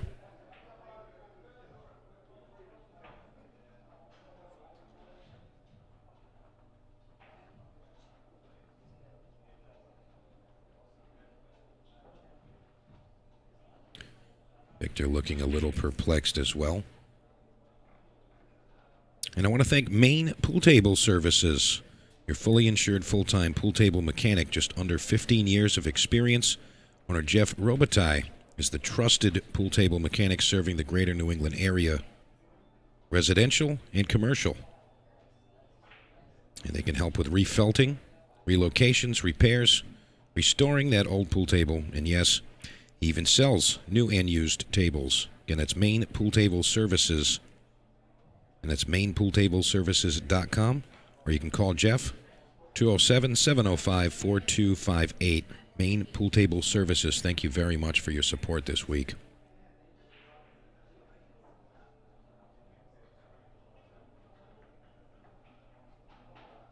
A very nice return from Victor Zielinski there, putting him back behind that one ball. Scott's going to start to have a vendetta against that one ball if he keeps putting him there. You see with the hand on his head, Victor Zielinski showing a little frustration with this game right now. And this game will do it to you.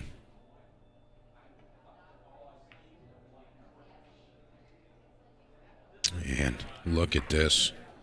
Look at this. Unbelievable. Great, great play from Scott Frost. Now, I'll tell you, if that 15 ball was not there, he would be shooting at that 7 right now. He would be banking that ball. But because that ball exists, he's got to go up table. Has to.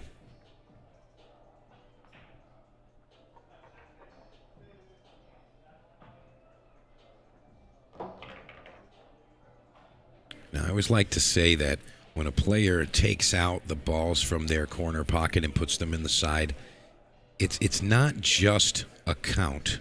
It's not just a count. It's also a bit of a flex. You know, it's like, hey, listen to this sound, because all of these belong to me. It's just a little bit of a flex.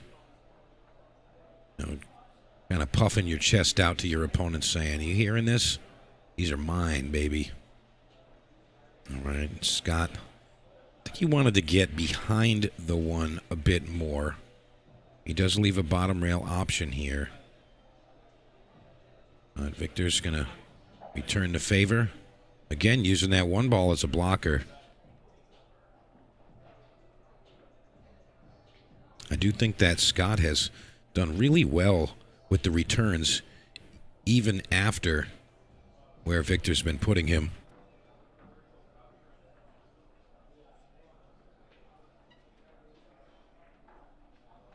You know, all things considered, I really think that we're seeing some high-level play here, and it's just truly remarkable. I mean, we're talking about World 8-Ball champ right here, Victor Zielinski, and Scott Frost is not giving him an inch here. We're going to talk about understanding a game. Victor might have a problem even getting this ball out. All right, he was able to squeeze it back there, but I think he wanted both of those to actually fall. You look how deep that stripe is in that top corner. Victor needs some balls in play. He needs them down table. He's really looking to progress this game a bit. Scott sending that one ball back towards his pocket. It opens up just a bit more than he was anticipating or hoping for.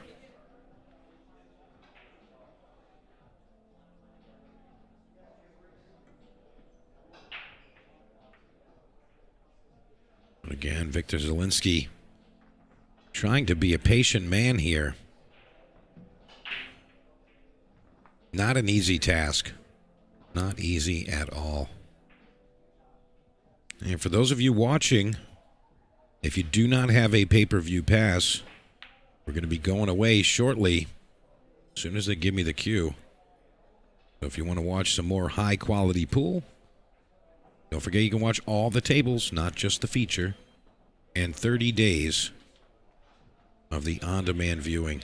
Got lots and lots of high-quality pool coming at you this week. 9-ball starting tomorrow, and that concludes on Sunday. Such an incredible list of players. And if you want to get involved with the pay-per-view, if you're not already, again, that's McDermottClassic.com. Get yourself the pay-per-view pass. And if you are local, I do urge you to come down and watch in person. I think tomorrow's going to be the most active day. I mean, you're not going to see the conclusion of the tournament tomorrow, but I'll tell you, it's going to be a super active room all day tomorrow. Almost 100 players from all over the globe competing. I mean, it's truly going to be a special, special day. And a lot of that vibe is kicking off tonight. A lot of those 9-ball players are in the room. A lot of the traveling spectators are starting to arrive.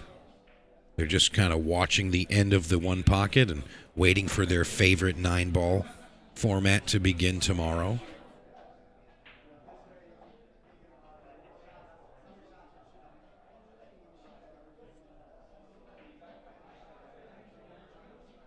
Yeah, the room is really starting to get active, and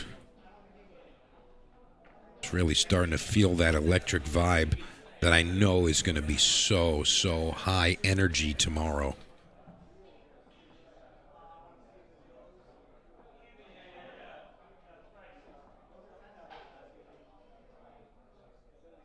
Frost finds the 15 ball.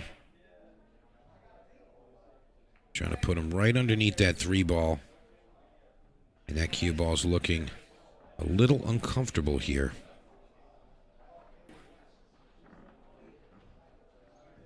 Now Victor looking at what his cue ball will do if he took on the 11, and that's what he's looking at right now. I think he's going to shoot. I don't think he can bear it anymore. I think he has to shoot. That was quick. Way too quick.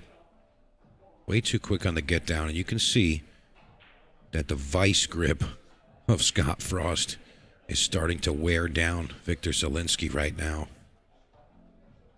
I mean, he really didn't have much of a get down, bear down type of approach to that previous shot there. And I think he had a good opportunity to make something happen there.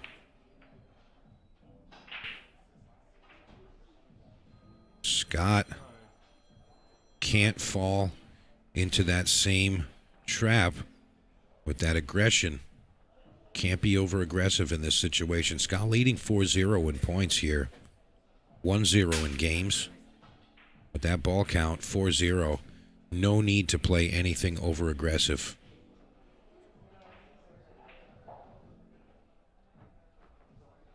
No need.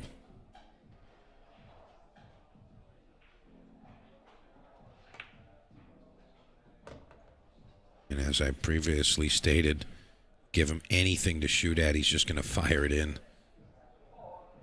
And one of the top cueists in the world, Victor Zielinski. Again, recent World 8-ball champion. Just under a week ago out in Vegas. So, I mean, you know he's feeling really good. You know his confidence level is very high. Of course, Victor will be competing the 9-ball as well.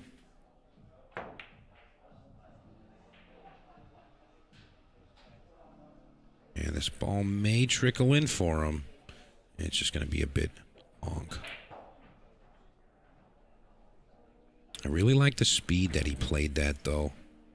I mean, of course, if he firmed it up a bit, he probably would have pocketed the ball. But, you know, you got to play the risk-reward here. All right, it looks like our players are going to take a break.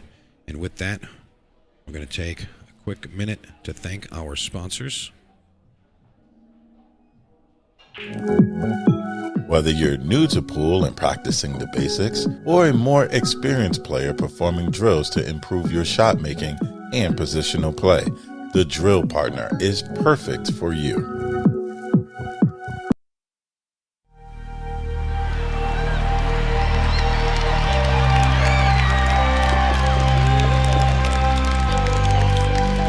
It's time to shoot.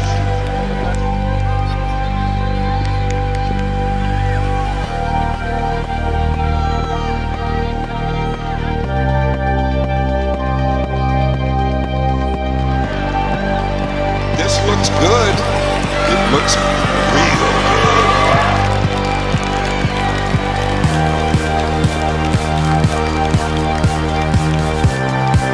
We're in for an absolute thriller.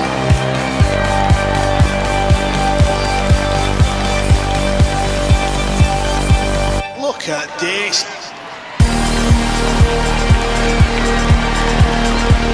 The McDermott Classic will deliver all-table live broadcasting and top-tier commentary from professionals like Jeremy Jones, Mike DeMarco, Scott Frost and Mark White. With the infrastructure powered by Digital Pool and the support from partners from around the world, portions of the event will have commentary on multiple tables as well as feature matches in multiple languages. The world-class field of cueists will clash with emerging warriors from the United States and fight for ranking points on the World 9-Ball Tour.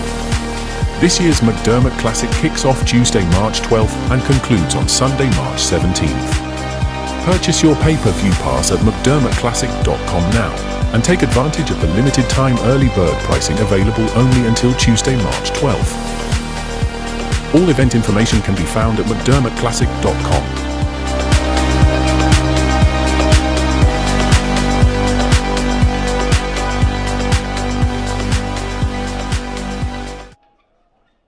And we're back. Scott Frost at the table, looking to remove that last shot from Mr. Zielinski, hanging that one ball, and he comes back with a nice shot. Now, there's a chance that Victor takes on an offensive shot here with this three. It really depends on his control level with the cue ball. I mean, that 15 is really an open shot, but he's going to contemplate shooting at it. Again, when you have that level of accuracy, sometimes you just have to do it. But I mean, he's looking at it and saying, if I shoot this ball, Scott's going to shoot either the 14 if I leave him high or the 15. And there's not a ton of places to go up table. We may see another up table type of game here if he doesn't attack. And with that, we may see him just kind of raise off the bottom side of this 10 ball and just, you know, 2 rails right to the bottom center of the table.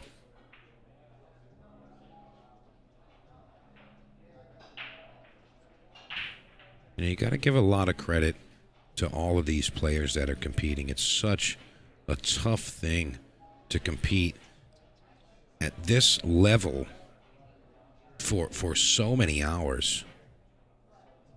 All right, and he's seeing something here.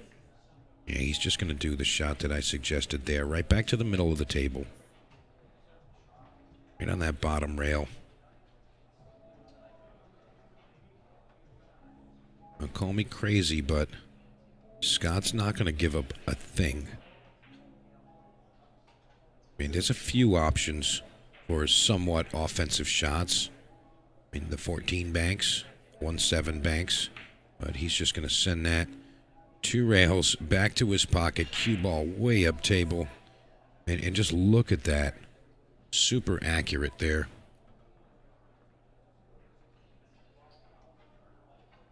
Really nice shooting from Scott Frost.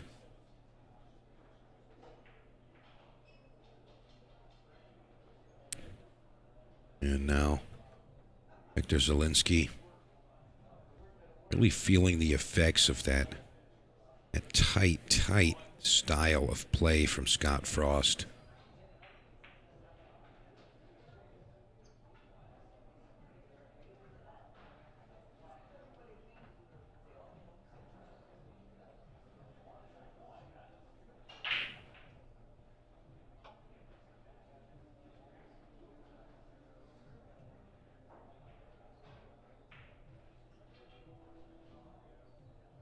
They're looking just to make this contact that bottom cushion, and he doesn't get it to hit. So ball's going to get spotted here. So Victor going to be back down to 0. Now 4-0 down. And Scott doesn't want to move this too much. He wants it to sit right in front of that pocket. And I believe he's going to go all the way up table. Or perhaps just find some kind of coverage to keep it right in front of the pocket. Oh, he had enough to make that.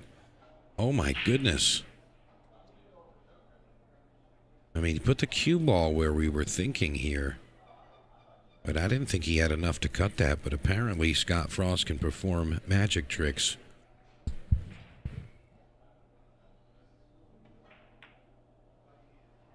Truly remarkable talent here.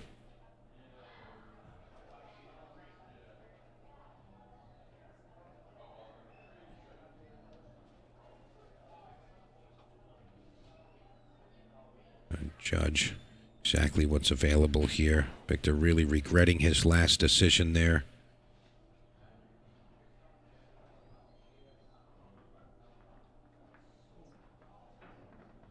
I mean, so many times you'll see inexperienced players just shoot at their pockets so often. If you can take anything away from the style of play from Scott Frost here, I mean, he's literally not shooting at his pocket until his opponent gives him the shot.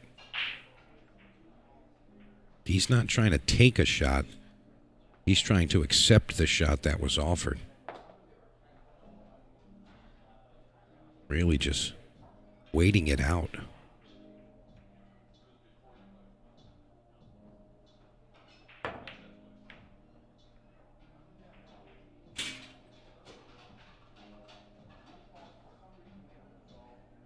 Really nice play here. It looks like we are going back up table.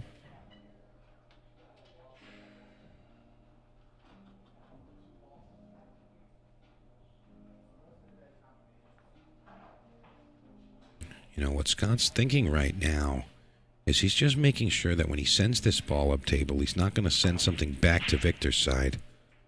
And he thinks he made an error here. And he just dodged a bullet. Just dodged a bullet. You see him raising his hand there. You know, if that ball didn't contact the 2, Victor was getting an open shot there. And that could have been death. That was a very close call for Scott Frost. And now the ball falling. Ball's going to get spotted. It's a back cut bank. I don't know if he's going to attack that. Too many risks involved.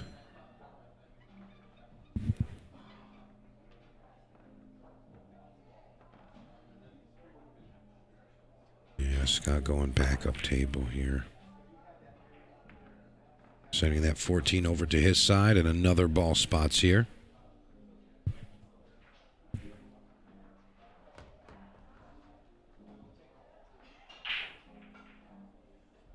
And you can see how taxing this game can be.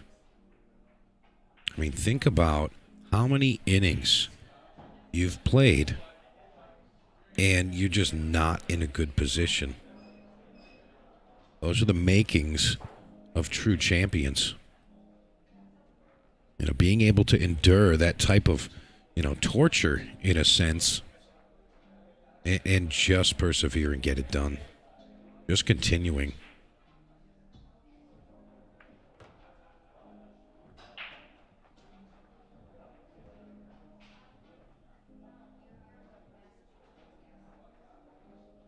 See that cue ball really close to that 15 ball. And I think Scott may have an avenue to play a combination here. He's really got to worry about where his cue ball is going to go. If he thinks there's even a chance that he's going to give Victor an opportunity to shoot here, he's not going to go with it. He's just going to keep him tied up. Maybe contemplating a bank on the 3 ball.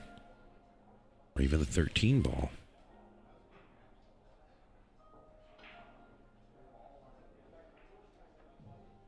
Yeah, It's a dangerous shot playing that 13 ball. If you hit the 3, you could sell something out here. So, again, not taking any chances. Needs to get to that bottom rail, though. And he doesn't get there. You know, the importance of getting to that bottom rail is taking away the opportunity for Victor to bank this 3 ball.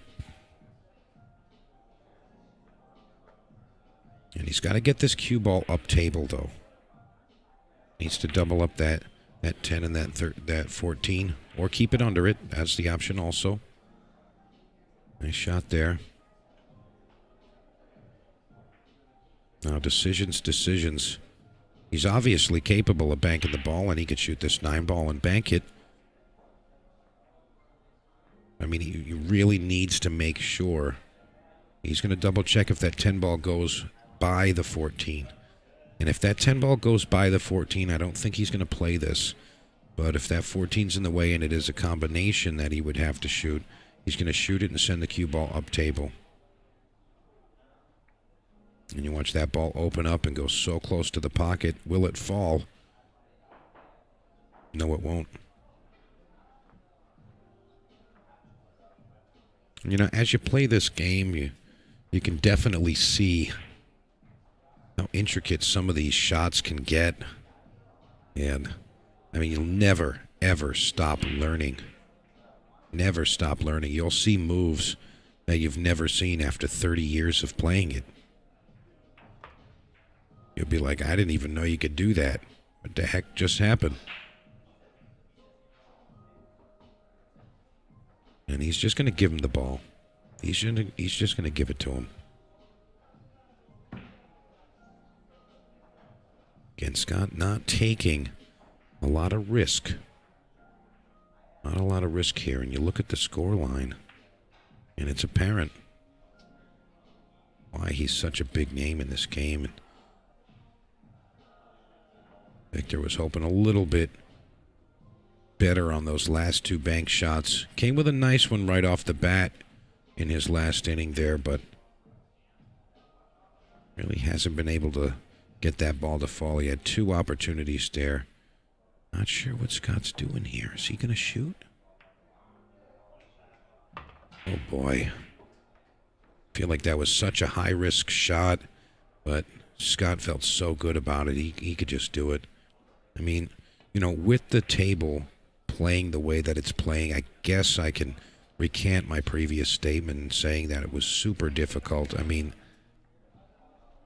you know, he played that rail first, and, you know, he shot it so confidently. So, you know, with the table sliding and that fresh cloth, it likely was a little simpler than I had originally thought.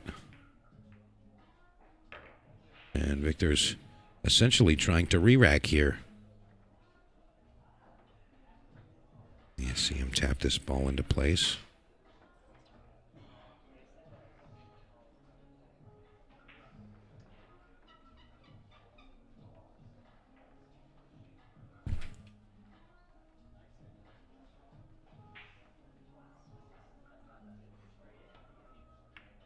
All right. Again, very, very low risk style here from Scott Frost.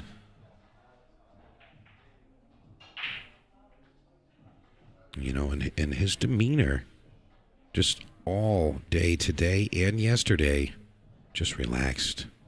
I don't see really any high level of emotion. On occasion, you'll see just a little frustrated look or just a slightly disappointed look on a shot, but he's not really getting angry or extremely happy. He's just kind of chugging along with that determined look on his face and really just showing his talents. Really was looking to get that cue ball to the top rail. And we say it so much, but it's so crucial to get that cue ball on a ball or on a rail as your opponent returns to the table, taking away a lot of the control that they would have.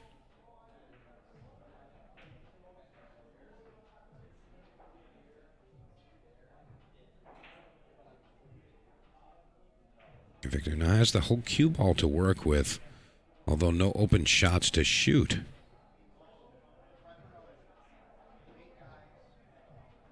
Going to take a quick look at our overhead shot here and just see if we can recognize any opportunities here. This is tricky.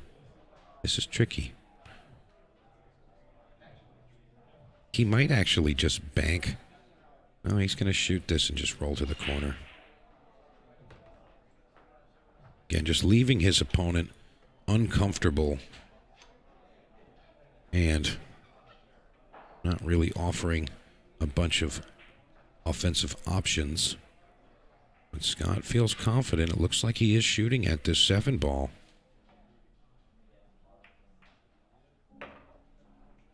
And, you know, he I don't want to say he got away with anything, but I don't think he wanted to hit that 2 in front of Victor's pocket. That wasn't what he was looking for. He really just wanted to pocket it and kind of cleanly go on the opposite side there. But now Scott doesn't have the follow-up offense to go with here.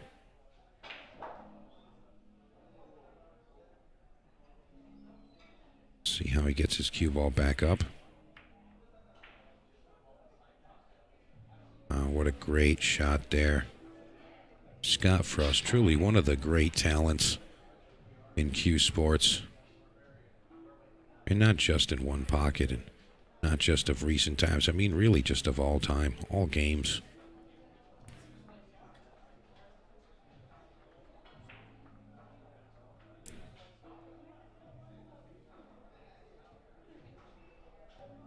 Just going to send that one up just a hair.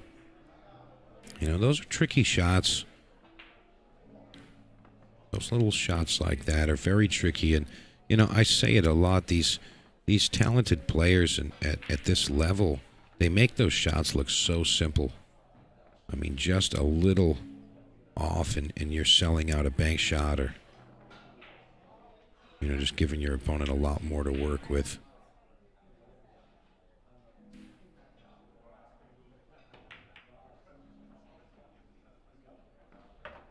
And thank goodness for his accuracy. And Scott Frost taking that one there. And apparently, we are now 2-0 in favor of Mr. Scott Frost over Victor Zielinski. I'm going to take a quick word from Moonlighting Billiards. Whether you're new to pool and practicing the basics, or a more experienced player performing drills to improve your shot making and positional play, the Drill Partner is perfect for you. All right, thank you, Moonlighting Billiards. Go check out the Drill Partner. All right, nice break there from Victor. Has a strike ball really close to his pocket, and that's kind of the ideal situation after you break.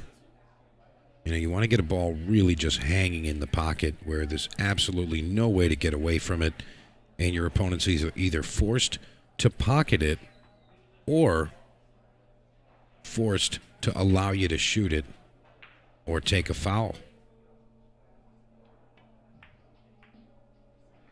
And look at this return from Scott Frost.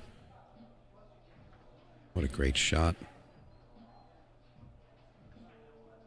Doesn't look like Victor can get to that 10 ball here. I'm sorry, the 14 ball. If we look at our overhead here, looks like he can hit it. I don't know if he can bank it. Oh, he did have enough. Okay. Look at this. Almost made it. Now, he did have to manipulate that ball a bit to get it to go on that course. But this is tough here. Scott considering going around the rails to pocket that ball. He's considering a 3-railer or possibly a 2-railer. And he goes with the 2-railer. He needs to pocket it. And even better, that is absolutely top-tier result right there. And you see Victor looking at him with that smile like, are you kidding me, man? I just put you in such a bad place and you hit me with this. Folks, it's Scott Frost week. Really is. Again, these two gentlemen had a matchup yesterday, and Victor was the only, his only loss came from Scott Frost. And that was 3-1 to Scott yesterday.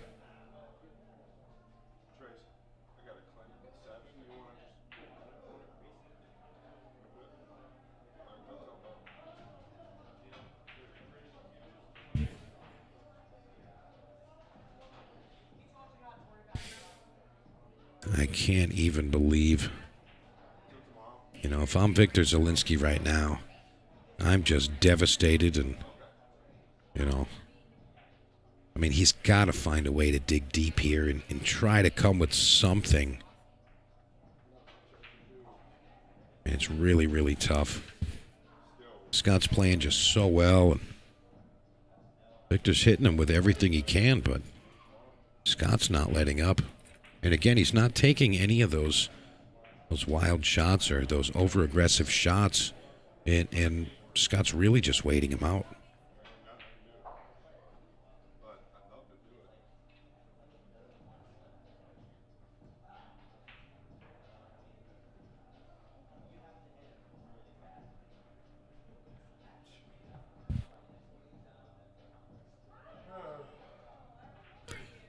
And Victor doing the best he can, just creating that distance. Scott playing a really touchy shot. And, he kind of got away with that. He put his arms up as if the ball wasn't rolling straight there. And again, I can't stress it enough. Anytime you roll a ball at a super slow pace, something's going to happen. You just can't play a ball at a super slow pace. You have to have some kind of speed to it.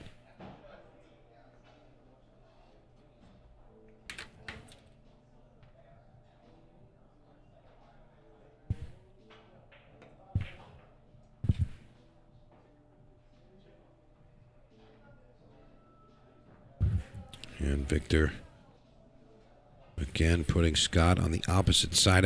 Some of the shots that Victor Zielinski is offering to Scott Frost is really like he's playing well. He really is. And Scott Frost is truly just returning with the same level of greatness. It's truly remarkable. I'm going to be passing the controls over to our good friend, Mr. Bo Powers, for just a minute. I'm going to tend to some things on the side, and I will be back with you shortly. Here comes Mr. Powers. I'm a little bit surprised Scott decided to take the foul there and didn't maybe go for the three-rail kick. But perhaps I wasn't really paying attention. He couldn't get to the long rail, but... Of course, I want to say thanks to Mr. DeMarco for working super hard in here. Of course, Jeremy was playing, so he will be joining us shortly. I think this is going to be the last rack, and then we're going to go behind the wall again just to give you guys a heads up. So if you do want to watch the finals or anything like that, you can check out the website, McDermottClassic.com, and grab your pass. And again, you'll be able to go back and watch all these matches and anything you missed for 30 days and last year's matches.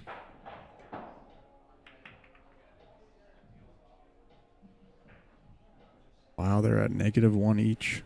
They have a rule in some tournaments where if both players are at -1, it goes to just, they just remove it and go back to the to square to avoid really long games. Might be a pretty good rule for right around now, but we'll see how this goes. If someone can get some balls quickly while this is kind of like the danger zone of one pocket when all the balls are in play here. Someone can just run out, see what I mean? Come with one good bank combo and then bam. So you gotta, I think I mentioned this earlier about Zielinski and his straight pool abilities. You you got to really like him to get out from anywhere with the stack like that. I mean, there's at least 4 more balls easily. I wonder if he's going to come around, get on the 4. Yeah, he just breaks it out right now. Oh, that's a pretty terrible roll. I don't know if you can see just how stuck in there he really is. I mean, that's pretty much terrible for the guy. If I can't zoom in a little bit there. That's about as good as I can get. Yeah, that's such a bummer. That is the risk of doing it that way. I thought that he might have came around for the 4 ball. Oh, all 3 balls? I thought he might have came around for the 4 ball to kind of shoot a straight pull shot when it would be less likely to get stuck. But if you can see, this is kind of crazy. He's obviously going to have to shoot away from it. And, yeah, he's in a bad spot. He might want to just take the foul himself and put the ball right. That's what would happen, I think. Let me take another look over there. You see there's a line on the table, so if he takes the foul, the ball will actually go right there on that line. I don't know if you guys can see it. It's a thin line right there. So if he took a foul right now, Scott would be. But the problem with that is Scott would probably just take a foul back, and there is a 3 foul rule, so probably knows better than that. I think he wants me to watch this, I bet, so I'm pretty sure I'm going to have to go. I'm going to have to go, yeah. I'm going to have to go be a tournament director for a moment. You understand, right? Yeah. You can still double hit it even though it's frozen. I don't want to be nitty right now. A little.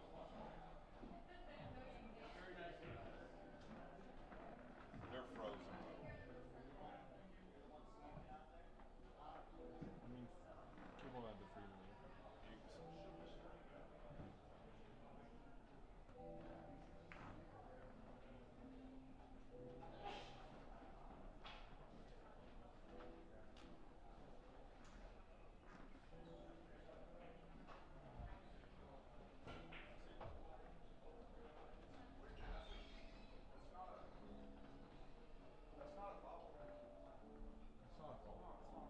But I owe one. Okay.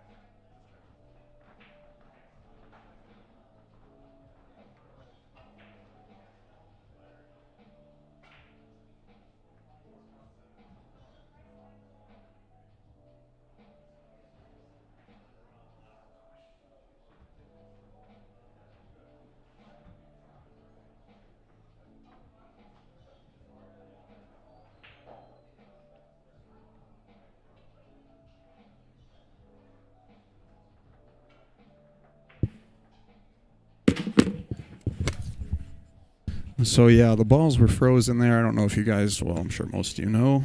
Most of the pool players out there, if they don't know, should know that when the balls are frozen, you can push through them because it's impossible for it to be a double. Not impossible, but when they're frozen, it's a good hit if you push through them, of course. If it's obvious that, you know, you messed up and double hit it, it's not good, but I think you guys all know what I'm saying. But this is a pretty common thing that happens where I'll get a question about that in a tournament. It happened just the other day. You know, he's asking me if he's allowed to push through it, and as a referee type position there, you really can't say anything. You can only just tell them if they commit a foul or not.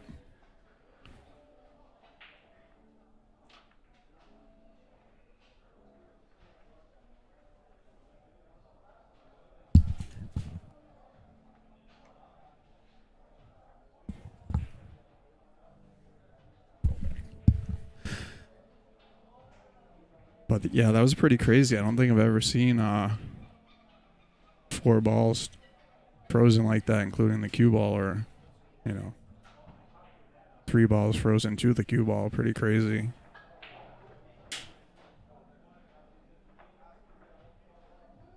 So Scott has a good chance to to run some balls here. Basically has to shoot. Yeah.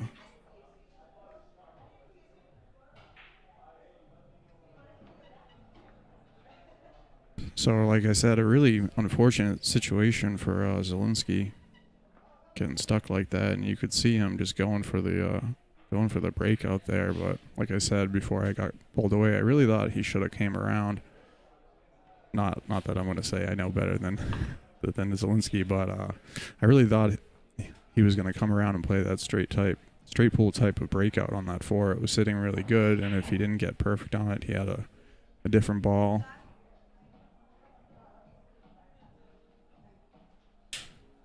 So Scott's going to stiff this one and probably try and bank the one after. I think he got a little more out of that than he was expecting. I wonder if he's going to even try this. Yep, that's pretty good. Pretty good there. So Scott owes a ball too, so he's back to square now. I mean, you can see they're debating if it goes above or below. Yeah, because it touched the 9, so That's fine. below, yeah. I can't actually, I don't have a good angle. Here we go.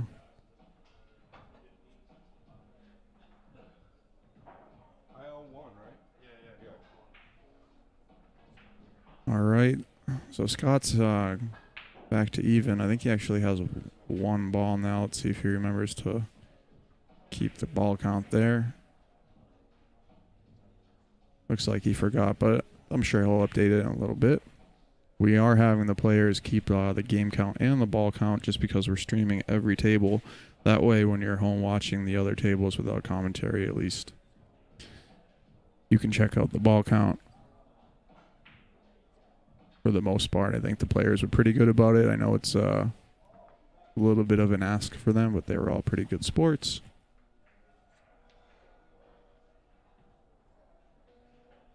So I think he wants to try and get something on his side at the same time, I imagine, while he's doing this. He's probably thinking about the bank on the 8 ball. The thing is, there's really no future in it. I think at the end of the day, what he needs to do is just put the 1 ball in and make sure he doesn't leave this, what ball is it, up to 13 ball, I believe, up here. So, but he's looking at the stack like there might be something in there for him. Take a look at the overhead. I don't really see anything. It would be pretty aggressive. Maybe that 15, 6, 8 looks like it might have a chance to go. So maybe he's considering something about that. But I really think he just needs to make sure he doesn't leave a bank. Especially if you notice, a lot of these balls are tied up for Victor.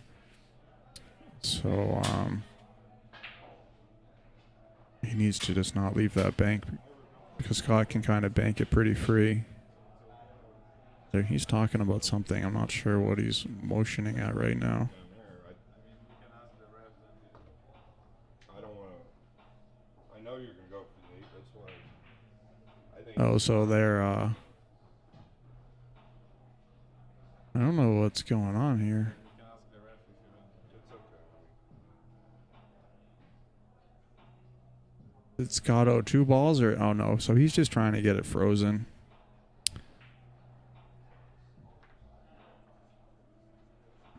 He's just trying to get it frozen for some reason. I mean, obviously because it's supposed to be, but I'm not sure exactly what they're saying. All right. All right, so they're looking for me, so give me 1 second. Sorry. We just want to make sure. I mean, I feel like he goes on the spot. He doesn't. It's close. I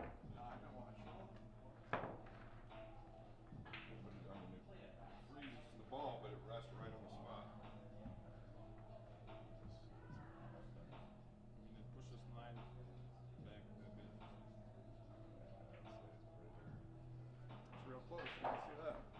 Yeah, I mean, it's going to freeze to the ball regardless. You got to freeze it when you spawn. Yeah, no, I know.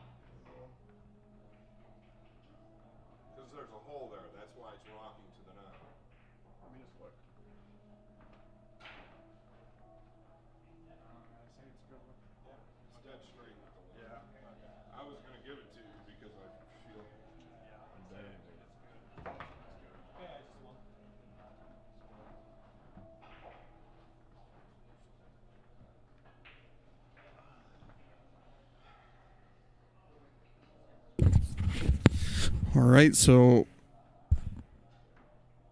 I guess they were just going back and forth about that ball, and it was really close, but I think ultimately that putting it on the spot was correct. Those situations are always really tricky, and it's nice to have a neutral party. I don't know if you guys noticed or could see it, but I was trying to line up the ball with the logo so I could really have it nice and straight and have some sort of reference point to see if it was going to be accurate or not when I put it down.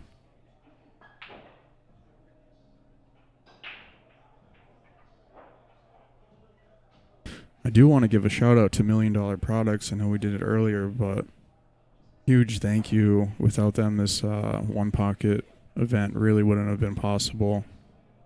Of course, thanks to all the sponsors. Perimeter Billiard Lights, another one.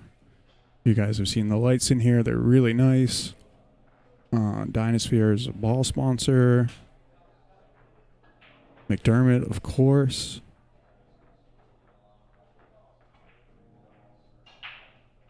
But yeah, I really just wanted to mention Million because they really were a huge part of doing this tournament. And the reason why I wanted to do the One Pocket tournament is kind of just, it's really supposed to be for the professional players that are traveling to kind of give them an extra event. Wow, it's so close. Give them a couple extra events to play. You know, a lot of the times when you're traveling to play pool, the tournament cost isn't the real expense, you know. A couple extra dollars for entry fees are really a drop in the hat compared to the flights and the hotel and eating out. And I think that's why you see a lot of tournaments doing the same type of formula. But a good shot from Scott.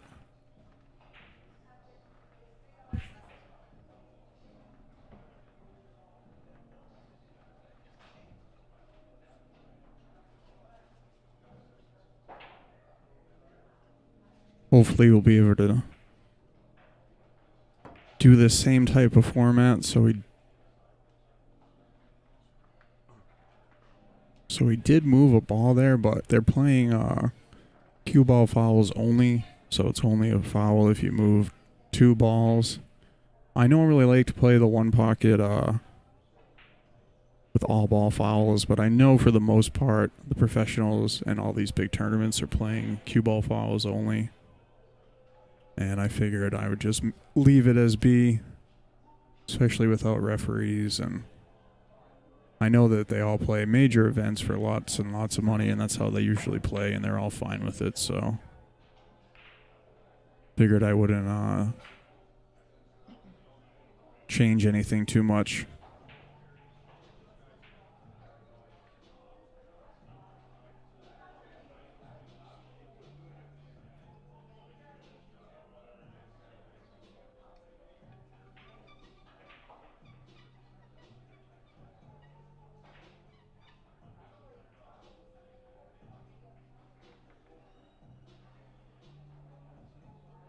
All right, so Scott's looking at the 2-railer here, and he also wants to keep him doubled up at the same time. So he's probably going to follow this a little bit. Yep, just like that. Keep him on the rail.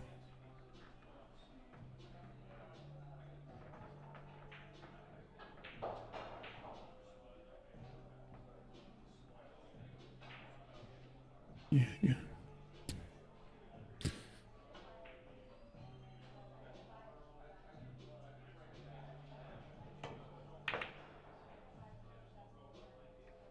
All right, we got good news. Mike DeMarco is back. Hey, Bo, how's this match going so far? It was good. There was a little bit of interesting things happening.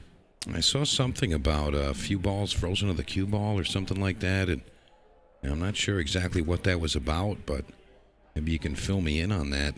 Yeah, Zielinski came with a nice combo bank, and then he had a ball pretty close and tried to break out the stack, and he got like stuck in it. There was a ball on each side and above it. All frozen to the cue ball. 4 balls together put in the cue ball is kind of crazy. Wow, that's definitely a rarity. Yeah, I was saying that same thing, that I'd never seen that before. Wow, Scott's gonna. That's a great shot right there. Confidence to shoot that open like that. Yeah, he's got to be a little disappointed with the position. but I don't think he's too upset. I think he can probably get on the 9 maybe, or maybe he's going to go all the way up.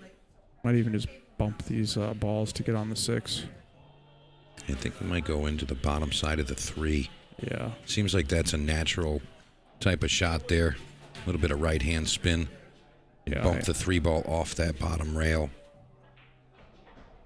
I think you're probably right about that one, Mike. Awkward bridging here and definitely a high-risk shot. Yep, you called it. And, he kind of kept himself safe by pulling that 3 ball up, keeping the cue ball below any offensive shots for Victor.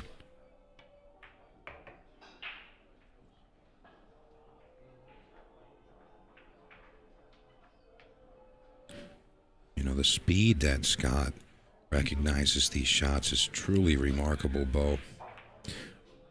Oh, yeah. He knows what he's doing. So this is going to be a quick game, I think. He needs 6. I think if we had to give out an award for who was the best at keeping the ball count, I think it's Mr. Zielinski. I think so, too. He's doing what I thought a lot of people would do and just kind of keep the score for the other guy, which seems to make sense, but I like to give him a nice shout-out. Apparently, it looks like... Is he on the hill? Yeah, he's got 7 here. Unbelievable play from Scott Frost yesterday and today. Truly just, solidifying and further giving him that notoriety as one of the top names in one pocket of all time, in my opinion. Oh, yeah, he's got to be top 10 right now, if not better, and for all time. I mean, everybody knows Scott Frost's name. Yeah, you're right about that, and he's showing you why he's gained that type of notoriety. Scott Frost just grinding his opponents into the dirt and just not giving up much. Bo, as we've seen Scott's style of play, it's more and more apparent that he's not shooting to his pocket. He's just waiting out his opponent until they give him that open door, and then he pounces. And it's so devastating. And it's got to be frustrating to an opponent where you know how talented you are, you're a great player, and your opponent is just never giving you an open shot. In rotation pool, you're going to get another shot or another rack transpires relatively quickly, but some of these racks can take an hour or more, and trying to maintain that level of focus at that high level of competition, it's just so tough to do. And I think Victor's doing as best he can with this. Yeah, sometimes people say, oh, one pocket has a lot of bunting, and I don't think people realize how exhausting and stressful and actually difficult those quote-unquote bunts are. That's true, Bo. And, just leaving the cue ball in a tough spot versus leaving an open shot can be millimeters. Mm-hmm. And in those things, we're getting to see that at a super high level right now. Yeah, I think he's going to try and bump this 2 ball. Yep. All right. So that's all she wrote there. Scott's on the hill. These games have been closer than I think the score is showing. I feel like Zielinski kind of got robbed there. If you saw what transpired with that ball situation, imagine coming into the pack at break speed and getting absolutely stuck. No, that's really tough. And while Scott racks these balls, we're going to thank Moonlighting Billiards. Whether you're new to pool and practicing the basics, or a more experienced player performing drills to improve your shot making and positional play, the drill partner is perfect for you. All right, Scott Frost to break, and he's had such a devastating break going forward. That 9 ball likely to end up right in front of the pocket, and a lot of times you're really hoping that ball's going to end directly in front of the hole. And of course, you cannot make a ball on the break and continue. And you see this overlay with where Scott has left Victor here. And it's really, really tough to make a return shot from that situation. Well, Victor's going to make an attempt here. And I think he's looking to get underneath and peel that 2-ball off of there. Let's see how he can do this. Yeah, and you know, we mentioned that was a possibility. Anytime you're setting the cue ball underneath a ball and close to that corner pocket, with the new cloth, it's a high probability that it's just going to slide right into the pocket. And Victor's now going to be -1 as his opponent sits on the hill. Oh, yeah, and with the balls like this, a good starter, you got to expect Scott to get at least, I'm going to say at least 3 or 4 balls from here, and he might even run out. Yeah, Scott has all the momentum on his side. He's literally just a freight train moving forward. And ironically, I feel like Victor Zielinski has been playing at such a great level. And like you said before, it's not really reflected in the match score. But these games have been super close. They've been super close, but Scott Frost just a dominating force in showing you his level of knowledge and execution and confidence. And Scott leaving himself this 5-13 combination as a follow-up. I think he might be able to follow up with the 5-ball if he can get it to roll forward for him. Wow. How do you like that for a shot? Oh, boy. You know. What was that? I don't know. Was he playing that? Well, no, I don't think he was playing that, but I will be honest with you. It did look like he might have been playing that. He might have been playing that. I mean, you know, I wouldn't put it past him. I haven't seen that one before either. No. That's a new one. Yeah, but, you know, Victor, considering the score line, there is no chance he doesn't shoot here. No chance he's not shooting. Oh, yeah, he's got to go. He's got to shoot this ball.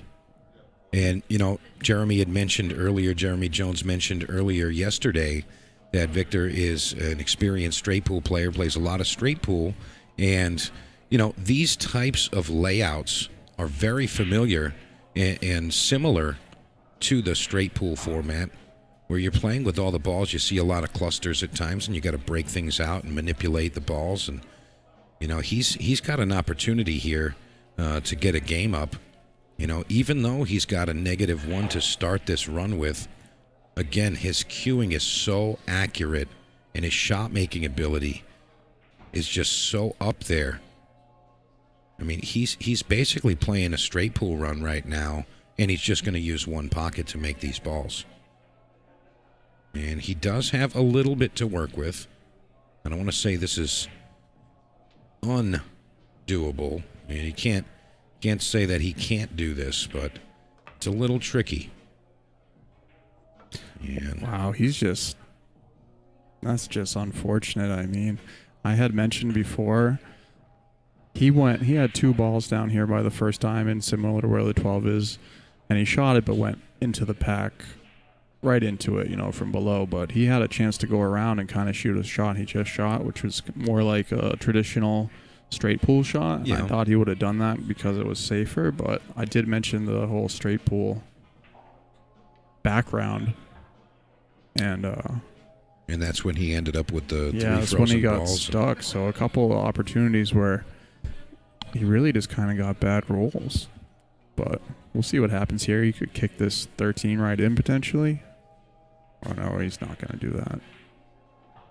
Well, there's a lot of danger for both players with the stack opened up like this and in play. Yeah, I mean, balls do go to both sides. I don't want to say it necessarily favors either side, but they both do have open shots. I will say that the 12 ball appears to bank to Scott's pocket, so even though Victor's going to remove this 3 ball from this side of the table, he really wants to get him buried up against something here. Although it did bank, it only banks from the bottom of the table. And he left him a bit high.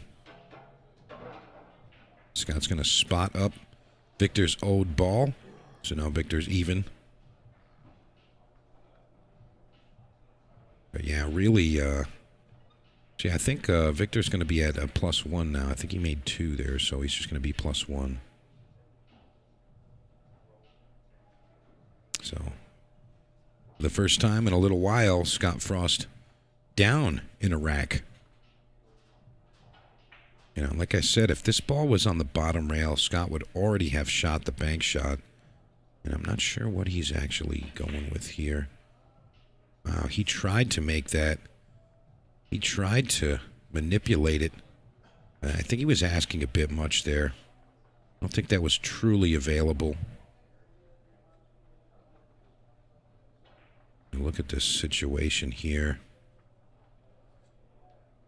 He's going to leave Victor a bank on the 12. And again, in a situation like this where the scoreline is so one-sided, you're going to see a little bit more of those aggressive shots where perhaps they would have laid up.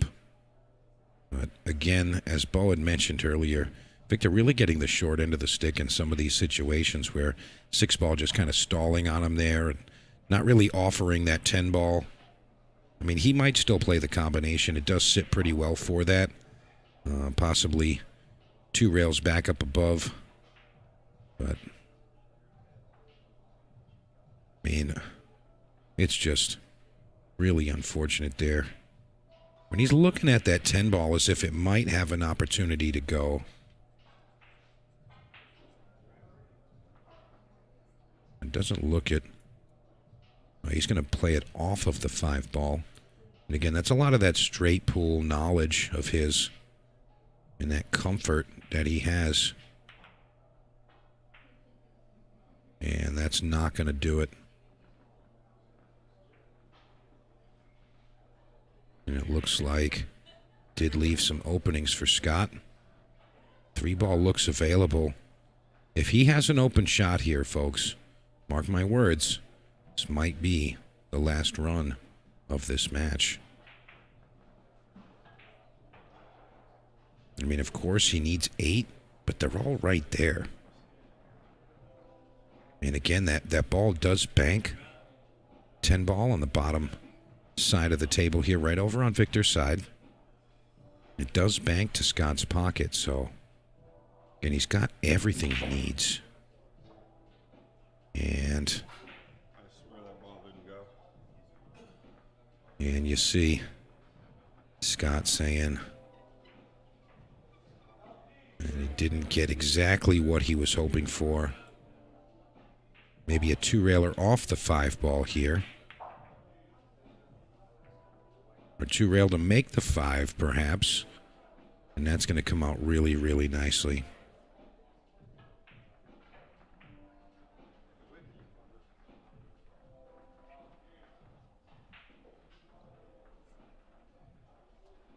Victor really just getting, some devastating results here. Scott Frost just putting him in such bad spots. Not giving him a ton of opportunities.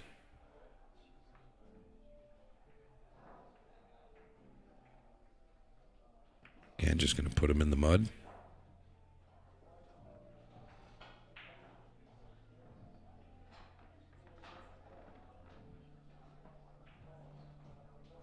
Victor trying to make lemonade out of tangerines in this situation. And Scott Frost just grinding his opponent into the dirt, testing his patience. And it's definitely wearing thin. Scott Frost leading this race to 4-3-0. Not a lot of time for Victor to really make a comeback here. I mean, at this level of play, it's always possible. But probable, not so much. Again, the winner of this match will face the other undefeated player, Lucas Fracasso-Werner, coming through with 0 losses. Victor had a loss yesterday, Scott Frost being the undefeated player going into today's event. And Victor did play an earlier match. where he faced off against Jeremy Jones, winning that one 4-3. It was a double hill match. So, I mean, Victor's definitely playing good. I mean, enough to be able to best Jeremy Jones, another one of the top one pocket names.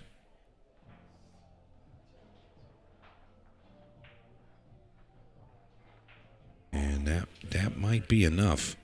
I mean, Scott can bank this 6 ball and run into that 11 and kind of stall the cue ball, and I think he's going to shoot that. I think he's almost forced to. You know, again, he's only trailing by 1 ball. No, he's going to lay off it. Oh, he had that. Okay. They're really deceiving the camera view. It didn't look like that was the line that he had available there. But sure enough, Scott Frost now off to the races. That's number 3.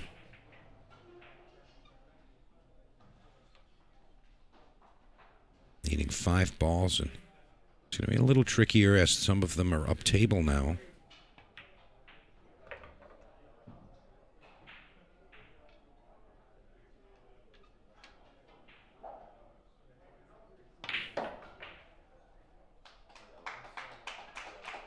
And that's it. Apparently, I did not have the score up there. But that's it. Scott Frost over Victor Zielinski, 4-0 in our semifinal race to 4. We're going to take a short break, and we're going to be back with your finals. That's going to be Lucas Fracasso-Werner and Scott Frost finals, race to 4. You don't want to miss that. And remember, you need to go get your pay-per-view pass at McDermottClassic.com to continue watching. Again, Lucas Fracasso-Werner and Scott Frost coming up next.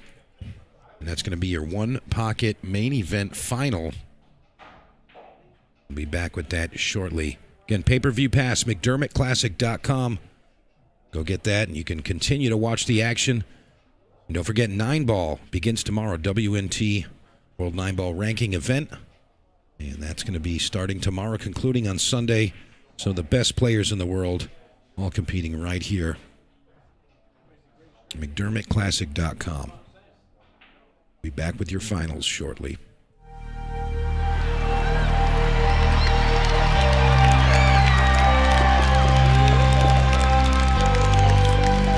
It's time to shoot.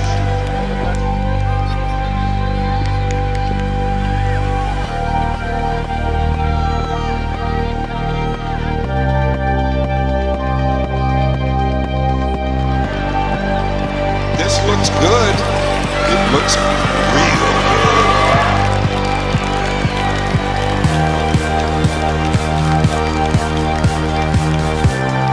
We're in for an absolute thriller.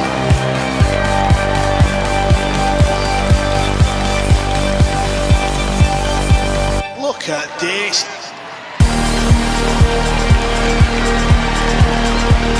The McDermott Classic will deliver all-table live broadcasting and top-tier commentary from professionals like Jeremy Jones, Mike DeMarco, Scott Frost, and Mark White. With the infrastructure powered by Digital Pool and the support from partners from around the world, portions of the event will have commentary on multiple tables as well as feature matches in multiple languages. The world-class field of cueists will clash with emerging warriors from the United States and fight for ranking points on the World 9-Ball Tour. This year's McDermott Classic kicks off Tuesday, March 12th and concludes on Sunday, March 17th. Purchase your pay-per-view pass at McDermottClassic.com now and take advantage of the